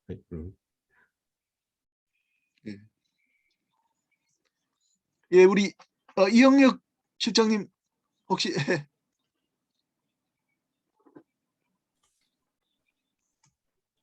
여보세요? 예. 예, 아까 황천 그 얘기는 저도 터미널에서 고박을 뭐 더 열심히 한다, 더 탄탄하게 한다, 뭐 지금도 충분히 저는 고박에 있어서는 항만에서는 할 수 있는 모든 노력을 하고 있기 때문에 이게 항만에서 더 이렇게 더 할 수 있는 부분은 없는 것 같아요. 그리고 이제 앞서 나온 질문에 대해서 말씀을 드리면, 뭐 LBCT, 그 LA 항만의 자동화 터미널, 뭐 수요 폭증, 인부들 이런 말씀이 나오셨는데, 이게 뭐 실제로 저도 그건 궁금한 사항입니다. LBCT가 자동화되고 난 다음에 어떻게 운영이 되고 있는지는 사실 저도 뭐 조금 궁금해요. 그거는 제가 나중에 더 저도 알아봐야 되는 상황 같고, 현재 지금 어떤 위주의 수요 폭증의 문제는 단순히 인부만 해결된다고 되는 건 아닙니다. 실제로 이거 스플라이 체인이지 않습니까? 그 항만의 어떤 터미널 캐파가 확충이 돼야 되는 분, 인부도 물론 문제가 있고요. 그리고 그 화물을 빨리 빼내기 위해서 트럭 운전기사, 트럭 차량, 그리고 트럭을 미국에만 있는 그 셰시, 그리고 그 화물들을 내륙에서 받아줄 수 있는 창고, 이 모든 문제가 다 해결이 돼야 됩니다. 근데 미국 현재 상황은 전혀 이 모든 것들이 지금 다 어그러져 있는 상황입니다. 트럭 운전기사도 부족하고요. 웨어하우스 꽉 차 있습니다. 더 이상 화물을 터미널에서 빼내갈 수가 없습니다. 그러다 보니까 지금 이게 돌고 돌고 돌아서 부산까지 영향을 미치는 뭐 이런 사태라고 이해를 해주시면 될 것 같고요. 그리고 이게 중국의 어떤 자동화가 한국에 미치는 영향, 제가 생각할 때는 그 물량에 대한 영향은 전 없다고 봅니다. 자, 부산항이 경쟁하는 항만은 어디냐 했을 때, 우리나라 항만에서 경쟁하는 항만들은 뭐 인천, 광야 이런 거지만 이거는 결국 수출이 항만이기 때문에 경쟁을 한다고 우리나라에서 안 나가고 그런 문제는 아니거든요. 무조건 우리나라 통해서 나가고 들어오게 돼 있습니다. 다만 어느 항만을 통해서 나갈 것이냐. 근데 아시다시피 부산항 그 한국 항만 전체의 컨테이너 물량의 75%가 부산항에 처리되고 있습니다. 그 이유는 부산항을 통해서만이 미주로 또는 유럽으로 화물을 보낼 수 있기 때문에 그렇거든요. 인천, 평택 여기는 제가 알기로 미주 노선, 구주 노선이 없습니다. 인천에 딱 한 개 있는 걸로 알고 있는데요. 부산항에 북미로 보내는 노선이 42개가 있습니다. 일주일에. 인천 한 개가 있고요. 결국 미주나 원양으로 가는 화물들은 부산항을 이용할 수밖에 없는 그런 구조이기 때문에 저희는 뭐 국내 항만하고 경쟁하는 그런 구도는 아닙니다. 자, 그럼 해외하고 경쟁하는 문제는 무엇이냐? 결국 해외하고 경쟁이 발생하는 화물은 환적 화물입니다. 부산항에서 환적을 하지 않는다면 뭐 요코하마 또는 뭐 카오슝, 닝보 뭐 이 정도가 되겠죠. 실제로 상해가 부산항의 경쟁 항만은 아닙니다. 상해는 중국의 화물을 열심히 수출입하기 위한 게이트웨이 항만으로서 역할을 충실히 하고 있는 그냥 그런 항만입니다. 상해항의 물량이 폭증한다고 해서 부산항에 영향을 끼치는 건 없고요. 또 적다고 해서 끼치는 영향은 없습니다. 부산항에 영향을 끼치는 항만은 사실은 천진, 칭다오, 대련 이 북중국에 있는 항만들입니다. 이 항만들은 원양 네트워크가 부족합니다. 우리나라 인천처럼. 대련 같은 경우는 북미로 가는 노선이 한 개 있습니다. 천진 2개 있습니다. 근데 부산항 제가 말씀드렸다시피 42개가 있습니다.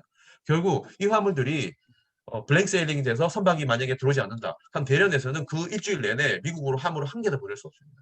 이 화물은 닝보에서든 상해에서든 또는 부산항에서 환적을 해야 미국으로 갈 수 있습니다.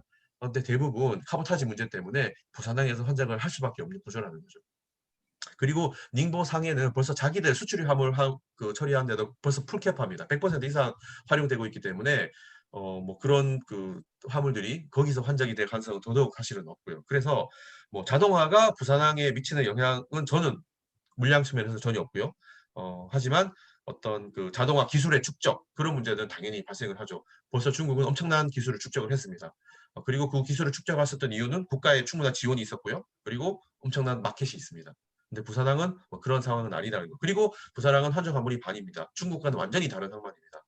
이런 환적 화물이 많고 그리고 수리장, 세척장이 터미널에 다 들어가 있습니다. 물론 이걸 나쁘다고 말씀하시는 분도 있는데 사실은 북항에 있었던 문제점, 모든 것들이 분리돼 있어서 더 효율성을 추가하자고 해서 모든 걸 집적화시켜 놓은 굉장히 장점이 많은 항만입니다. 근데 지금 물량이 너무 많기 때문에 이 세척장, 수리장을 밖으로 꺼내야 된다 이런 얘기를 하시는데 오히려 저는 과거를 회귀하는 거라고 생각을 하거든요. 오히려 정당한 수출입 여유를 받고 화물을 정상 캐파 대비 적정한 양을 처리를 하고 다른 터미널로 물량이 이제 분산이 되는 게 더 바람직하다고 저는 생각을 합니다. 자, 그리고 선박이 어느 정도까지 대형화 될 것이냐. 저는 이것은 결국 선사들이 결정할 문제라고 생각합니다. 선사들이 단위 운송 비용을 낮추기 위해서 대형화를 했는데 자, 언제까지 할 것이냐. 저는 거의 이제는 안 할 거라고 개인적으로 생각합니다. 왜냐? 작년에 두루리에서 저희 그 부산에서 1년에 한 번씩 하는 국제 컨퍼런스가 있습니다. 그때 두루리의 대표가 와서 이런 얘기를 했습니다. 선사들이 단위 운송 비용을 낮추려고 선박을 대형화했는데 실제로 운송에 있어서는 운송료만 따졌을 때는 25% 정도의 비용 절감이 있었다고 했습니다. 그런데 항만을 포함해서 전체적인 서플라이 체인상에서 봤을 때는 효율이 5%밖에 나지 않았다고 얘기를 했습니다. 결국 화물을 바다 구간에서 운송을 많이 하기 때문에 단위 운송비가 낮아졌지만 결국 항만에서 터미널에서 시간이 더 지체되고 체화가 발생을 하고 그게 결국은 비용을 더 높이는 결과를 낳았다는 거죠. 그래서 결과적으로 비용 효율이 5%밖에 나지 않기 때문에 굳이 선사들이 더 이상 대형화를 하지 않을 것이다. 비용 문제 때문에. 그래서 저는 그게 굉장히 사실에 가깝다고 생각을 합니다. 이상입니다. 예, 감사합니다. 제가 조금 이제 코멘트를 한번 해보면요.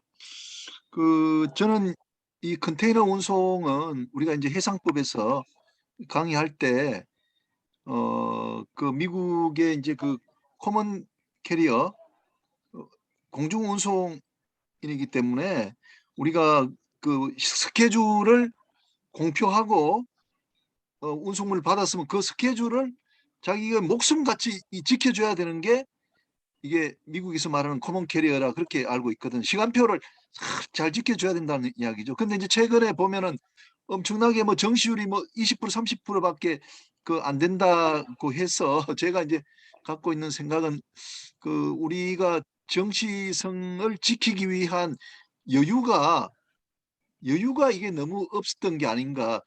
그 선박 자체로는 우리가 15% 여유 있었다고 이야기를 하는데 그게 지금 뭐 다 쓰고 나서 배가 지금 부족해서 이런 현상이 일어났다 그렇게 이야기를 하거든요. 그래서 그거는 제가 조금 이해가 되는데 아까 우리가 이게 처음에 시작할 때 지금 우리 한기철 도순사님이 지금 뭐 3일 이상 이 정박이 된다 이렇게 이야기하지 않습니까? 그래서 이것이 미국의 저 체화 상태로부터 뭐 영향을 물론 받은 거는 있을 것 같아요. 그렇지만 이게 우리가 부산항 전체로 보면은 제가 말씀드린 정시성을 지키기 위해 가지고 뭔가 여유를 상당히 가지고 있어야 되는데 그 여유가 없기 때문에 이런 일이 일어나는 게 아닌가. 아까 또 저 임상현 도순사님 말씀으로는 그 여수 쪽에는 굉장히 여유가 많이 있는 것 같다고 말씀하시는데 그러면 이 체화되는 거 야직장 부족한 걸 뭐 그 배 자체를 이제 여수로도 많이 돌려가지고 운송을 하면은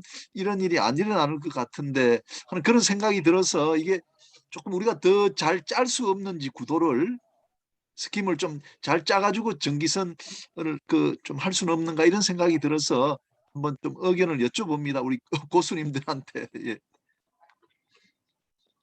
예, 그 또 혹시 또 말씀하실 분 있으세요? 강명호 선장님, 예. 예.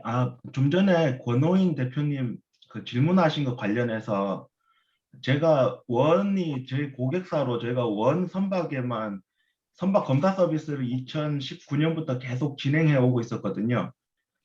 저희가 선박 안전 검사를 원에 계속 나가는데 그 컨테이너가 유실 사건이 일어나고 나서 주요 원인으로 회사 내부에서 나온 것이 요즘에 물론 이양사나 선장님이 의논을 해가지고 항해 계획을 짜는데 요즘에 새로 웨더뉴스라든지 캡틴 도스카라든지 이런 곳에서 부산에서 뭐 롱비치를 찍으면 자기들이 최적의 루트를 계산해가지고 그 가는 기간의 날씨를 계산해서 최적의 루트를 계산해서 보내줍니다.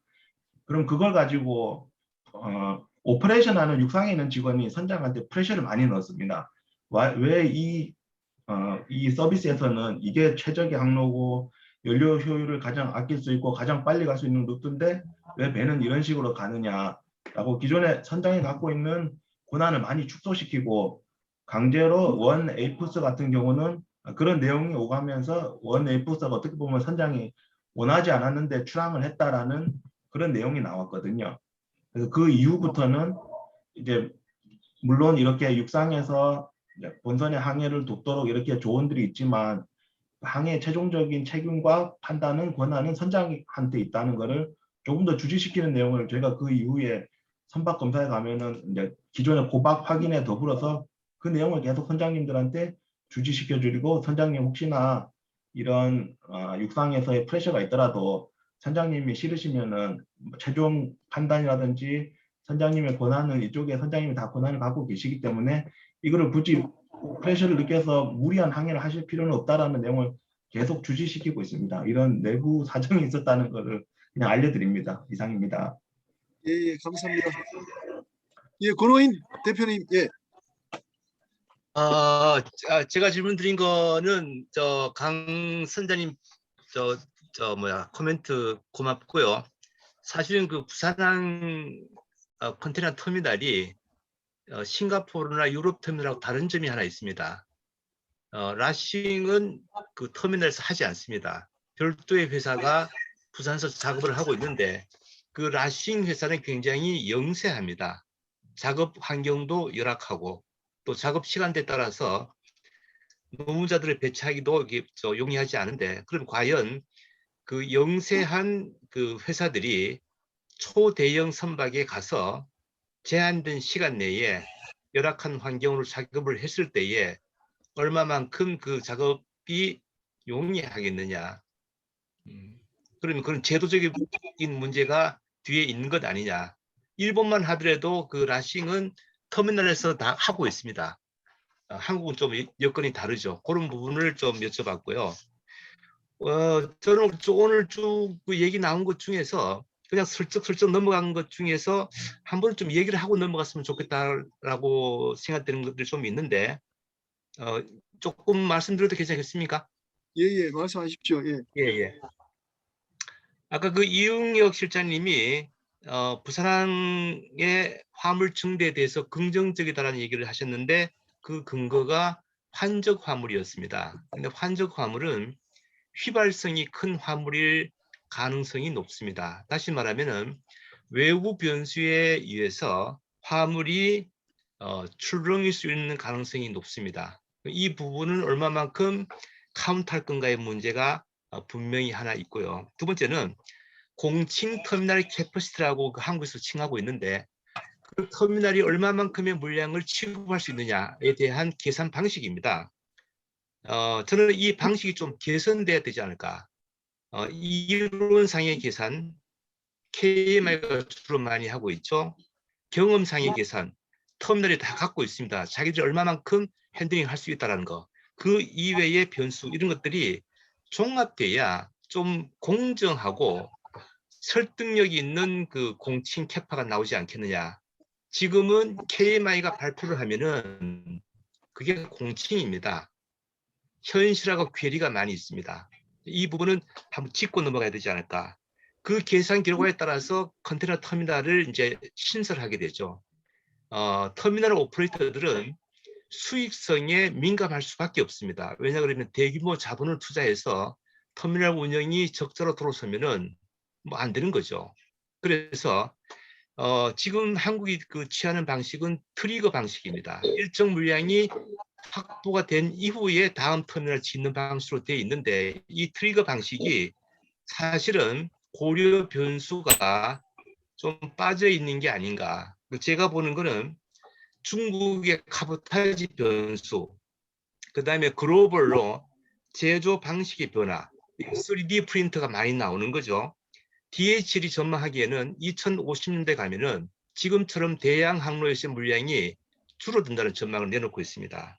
그 다음에 지금 자유무역주의가 리쇼링, 니어쇼링 등등을 해서 원양 항해의 화물이 여기에서 고려가 되고 있는지 좀 의문이 있고요. 아까 그 중국 화주 운임과 한국 화주 운임이 그 왜 차이 나는가에 대한 설명이 있었는데 거기에 대해서는 조금 더 깊이 있는 그 연구가 필요하지 않는가. 한국하고 중국은 비즈니스를 대하는 방식, 상거래 방식, 그다음에 현저한 차이가 납니다. 한국은 화주들 층이 운임 올라가는 것에 대해서 대단히 저항적입니다. 근데 중국은 시장의 환경이 바뀌었다는 것을 굉장히 빨리 캐치를 하고 선제적으로 대응을 합니다. 운임이 쉽게 올라간다는 얘기죠. 한국은 운임 올라가는 게 대단히 어려운 게 현실입니다. 아까 그 초대형 선박 출항에 대한 제약이 필요하지 않느냐는 거에 대한 거는 사실은 그 글로벌 항만 당국 협의회가 있습니다. 거기에 대형 그 항만들이 참여를 해서 이 선사들이 무지막지하게 선박을 키워가는데 좀 대응을 해야 되지 않은가. 대규모 투자에 따르는 그 투자 회수는 어떻게 할 건가라는 고민을 하고 있는데 이것 자체가 글로벌의 공정거래에 저촉이 되는 것 같습니다. 그래서 공개적으로 하지 못하는 그 애로사항을 갖고 있는데 아까 얘기 나온 것처럼 지금 24,000 TU 이상의 선박은 수에즈에서 사고 그다음에 그 전체적인 효율에 따라서 어렵지 않는가 그런 좀 생각이 듭니다. 아까 그 밀라노 브릿지 사고에 대해서 그 한기철 도선 더 하고 싶은 게 본선의 입항 컨디션을 선사와 항만당국 그리고 도선사가 공유할 수 있는 방식이 되면 어떻겠는가. 그때 밀라노 브릿지가 입항할 때에 아까 그 도선사님이 설명하신 것처럼 공선이었고 그 다음에 그 배가 많이 떠 있는 상태, 저 프로펠러가 다 잠겨 있지 않은 상태에서 풍압이 셌다는 그런 조건들이 사전에 도선사가 충분히 인지하였다 그러면은 대비를 할 수 있었지 않을까 그런 생각을 좀 해봤습니다. 이상입니다. 예, 감사합니다. 시간이 좀 많이 됐기 때문에요. 이제 좀 정리를 해야 될 것 같습니다.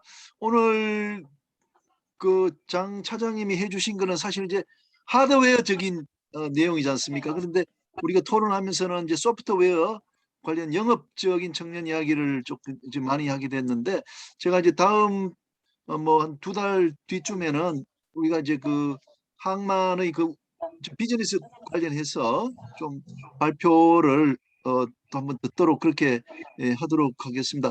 막 그와 관련 없이 오늘 그 장 차장님 발표를 통해서 그 터미널, 특히 컨테이너 터미널의 운영에 대해서는 아주 소상하게 참 알게 된 것 같습니다. 그리고 설명을, 그림을 곁들여 갖고 정말 잘 해주셔서 너무 고맙고요. 그리고 토론, 지정 토론해 주신 뭐 이영혁 그 실장님, 그 한기철 도순사님 등등 여러분이 또 좋은 의견 주셔가지고 오늘 발표와 토론이 굉장히 풍성했던 것 같습니다. 예. 그래서 시간이 많이 돼서 이제 마치면서 오랜만에 우리 고문현 그 헌법 교수님, 우리 최상위에 있는 법학자시기 때문에 그 고문현 교수님이 이제 인사 말씀 마지막으로 이렇게 해주시면 될 것 같고요. 우리 그 멀리 캐나다에서 우리 김정수 선장님 한 번도 빠짐없이 벌써 4차례 들어오시는데, 김정수 선장님이 먼저 좀 마무리 말씀하시고 고문현 교수님께서 최종 마무리를 헌법적 가치를 포함해서 좀 말씀을 구하도록 하겠습니다. 예, 김정수 선장님 좀 부탁드리겠습니다. 예. 저는 뭐 여러 가지 종류 배를 다 타봤는데 컨테이너선은 안 타봤어요. 그래서 컨테이너에 대해서 진짜 많은 지식은 없지만 오늘 이렇게 그 토론하시는 거 보고 우리 김인영 교수께서 진짜 한국의 그 해운에 대해서 진짜 큰 일 하고 있다고 하는 그런 진짜 아주 놀랍네요. 왜냐하면 아마 우리나라 그 해운 역사상 뭐 다른 사람도 마찬가지겠지만 이렇게 관련 분야에 있는 모든 정계, 학계, 산업계에서 이렇게 다 모여가지고 이런 토론회 장을 여는 게 이게 진짜 기적 아닐까 이런 생각을 합니다. 앞으로 여기서 토론하는 내용들이 진짜 우리 한국 해운항만 또는 발전에 진짜 지대한 앞으로 영향을 미칠 것 같아가지고 우리 김인영 교수한테 진짜 다시 한번 감사드립니다. 이상입니다. 예, 감사합니다. 앞으로 빠짐없이 이 모임에 나와주시기 바랍니다. 다음 주 이순신 장군의 그 경영에 대한 이야기를 우리가 공부하니까요. 예, 캐나다에서 이렇게 참석해서 대단히 감사합니다. 그러면 이제 고문현 우리 그 교수님께 마이크를 넘겨서 마무리 말씀 듣도록 하겠습니다. 예, 제가 그 장재환 차장님 발표 컨테이너 터미널의 과거, 현재 그리고 미래라는 큰 테마로 제 발표를 잘 들었는데 사실 제가 이때까지 들은 것 중에 상당히 저한테는 어려운, 그래서 아마 제가 아는 사람이 제가 피곤하게 돼서 그런지 제가 뭐 조는 장면도 하나 찍어 보내왔습니다. 그래서 정신 차리라 하는데 사실 뭐 여러분들이 아시듯이 모르는 거를 듣고 있는 것도 고통인데, 그래서 앉아 있는 것 자체도 고통인데 모르는 거를 듣는 게 상당히 쉽지 않다는 그래서 제가 다시 한번 그래도 우리 장 차장님이 열심히 발표하는데 초라한 것에 대해서는 대단히 죄송하게 생각하고 뭐 저도 딴 분이 이렇게 좋으시는 거 보긴 봤는데 다 피곤해서 그렇다고 하지만 그래도 발표하는 사람에게는 힘이 빠지는 거거든요. 그래서 제가 그 화면을 켠 상태에서 제가 그래가지고 굉장히 결례를 범했다는 죄송하다는 말씀을 드리고요. 뭐 컨트롤에서 제가 뭐 이 평가는 앞에서 다 우리 여러분들이 해주시고 또 마지막에 우리 김민영 교수님 정리까지 간단하게 해주신 것 같아가지고 지금 특별한 건 없는데 또 시작할 때 그 김상환 교장님이 인사말을 하시고 그것을 이어서 그 졸업생인 인천 해사고의 공강기 차장님이 이어서 하신 것은 상당히 저는 왜 공강기 차장님이 나오시는가 해서 저도 유심히 들었더니 상당히 의미 있는 시작이었다고 생각이 들고요. 상당히 아름다운 사제지간을 만나게 해주시는 굉장히 의미 있는 오늘 그 토론이라고 생각하고, 특히 조금 전에 마지막에 김정수 뭐 선생님은 캐나다에서 이렇게 저도 몇 주 계속 보고 있는데 이 시공간을 초월하는 뭐 카나다하고 이게 또 한국하고 시간도 다르잖아요. 그래서 상당히 그 4차 산업혁명의 그 개가를 지금 실감하고 있는 그런 거에서 앞으로 지금 또 뭐 안광현 대표님은 어디 해외 좀 출장 덴마크 어디 가 계셔가지고 아마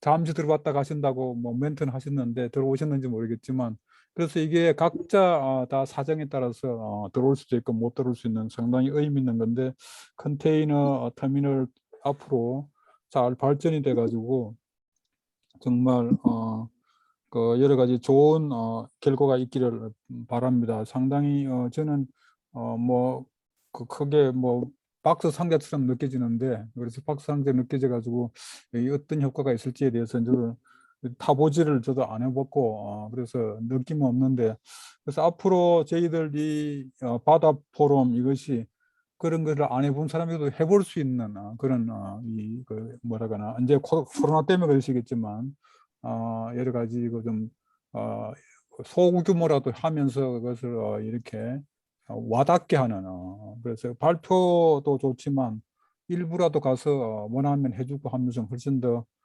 소감을 느끼게 하는 그런 것도 좋지 않나 그런 생각을 해봅니다. 저는 하여튼 이 컨테이너 터미널에 대해서 오늘 사실 처음 접해가지고 전문가께서 뭐 여러 가지 고견을 제시하는 것에 대해서 제가 팔로우업을 하기가 상당히 힘들었다는 그 말씀을 드리고 그럼에도 불구하고 아주 고수들께서 아주 예리한 토론을 하시는 거 보고 이 인간도처 유상수라는 말을 다시 한번 절감하면서 오늘 장재환 차장님의 이 좋은 발표를 충분히 제가 소화를 못 해가지고 상당히 제가 고역이었는데 역시 사람은 더 겸손해야 되고 더 열심히 노력해야 된다는 것을 다시 한번 제가 느끼면서 장재환 차장님 좋은 발표에 다시 한번 감사드리고 또 여러 뭐 지정토론 권오인 사장님 등 이 토론자 여러분께도 깊이 감사드립니다. 다시 한번 이 모임이 계속 잘 유지돼 가지고 이 오늘 오신 분도 아주 상당히 많아 가지고 제가 이 클로징 하기가 굉장히 죄송할 정도로 뭐 전영우 교수님 등 열심히 지금 올 어텐션 하고 계시는데 제가 나가지고 충분한 좋은 토론을 뭐 클로징을 못한 것 같은데 좋은 말씀 있으시면 뭐 제가 못한 것을 보완해 주시면 좋겠습니다. 다시 한번 오늘 좋은 발표해 주신 장재환 차장님 이하 토론자 여러분 그리고 또 자발적 토론자, 지정 토론자, 자발적 토론자 등 여러분께 깊이 감사드립니다. 예, 감사합니다. 예, 고 교수님 고맙고요. 그렇지 않아도 이게 10월 11월 달에 코로나 좀 괜찮으면은 네. 오프라인 모임을 한번 네. 하자고 말씀하시더라고요. 오프라인 네. 올해는 20명 들어갈 수 있으니까 오프라인 네. 모임 또 이제 부산항 또는 인천항에 그 터미널에 직접 가보시면 또 훨씬 좋거든요. 그래서 뭐 네. 가고 싶다 하면 이용혁 실장님하고 장재환 우리 또 차장님이 부산에 계시니까 네. 환영하실 겁니다. 우리 나중에 코로나 괜찮아지면 이용혁 실장 우리 한번 놀러 가도 되죠? 부산 구경하러 가도 되죠? 예. 네네. 오십시오. 예. 네, 알겠습니다. 여수로 가도 됩니다. 우리 임상현 도수사님하고 또 우리 박 실장님, 박상호 실장님도 계시니까요. 우리 뭐 코로나만 괜찮아지면 갈 데 엄청 많습니다. 또 네, 캐나다 알겠습니다. 갈수 있을 것 같아요. 캐나다. 캐나다에 가야 네. 돼요. 네, 전영우 교수님, 우리 또 고민현 교수님이 또 이렇게 마지막 클로징 하라고 또 기회를 주시고 우리 한 1, 2분 동안 또 전영우 교수님 넘기겠습니다.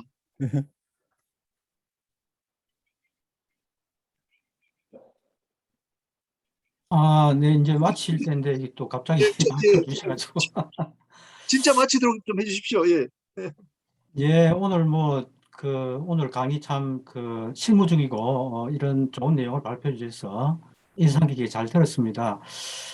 여러 가지 논의 중에서 우리나라가 이제 이런 요즘 이제 스마트 시대라 해서 스마트 항만이라든지 또 스마트 선박, 또 스마트 항로 표지 등 다양한 분야에서 이제 사실 따로따로 이제 서로 다른 이제 의도에서 시작되었지만 지금은 최근에 보니까 이제 정부에서 해양수산부에서 해서 종합적으로 통합해서 추진하는 그런 과정까지 간 것으로 이제 이해가 됩니다. 사실 이제 선박의 경우에는 조선 쪽에서 전 세계 시장을 세계 1위를 이제 뺏기지 않기 위해서라도 그 니즈 충족을 위해서 좀 빠르게 이렇게 진행을 하는 반면에 우리 해운은 사실 좀 소극적인 이제 상황이었고요. 그리고 항만은 또 항만 나름대로 또 스마트 항만을 하면서도 오늘 또 질문하신 그러면 부돈 노동자는 어떻게 될 것인지, 선후문제는 어떻게 될 것인지, 도수사는 어떻게 될 것인지 이런 등등의 걱정이 혼재해서 있는 것입니다. 이제 우리 대학에서는 이런 문제를 이것이 한꺼번에 일어나지는 않는 사안이고 미래를 위해서 준비를 해야 된다고 보고요. 기술은 우리 미래의 해양을 위해서는 기술은 지속적으로 발전시켜 나가야 되기 때문에 그것을 우리가 멈출 수는 없다고 보고요.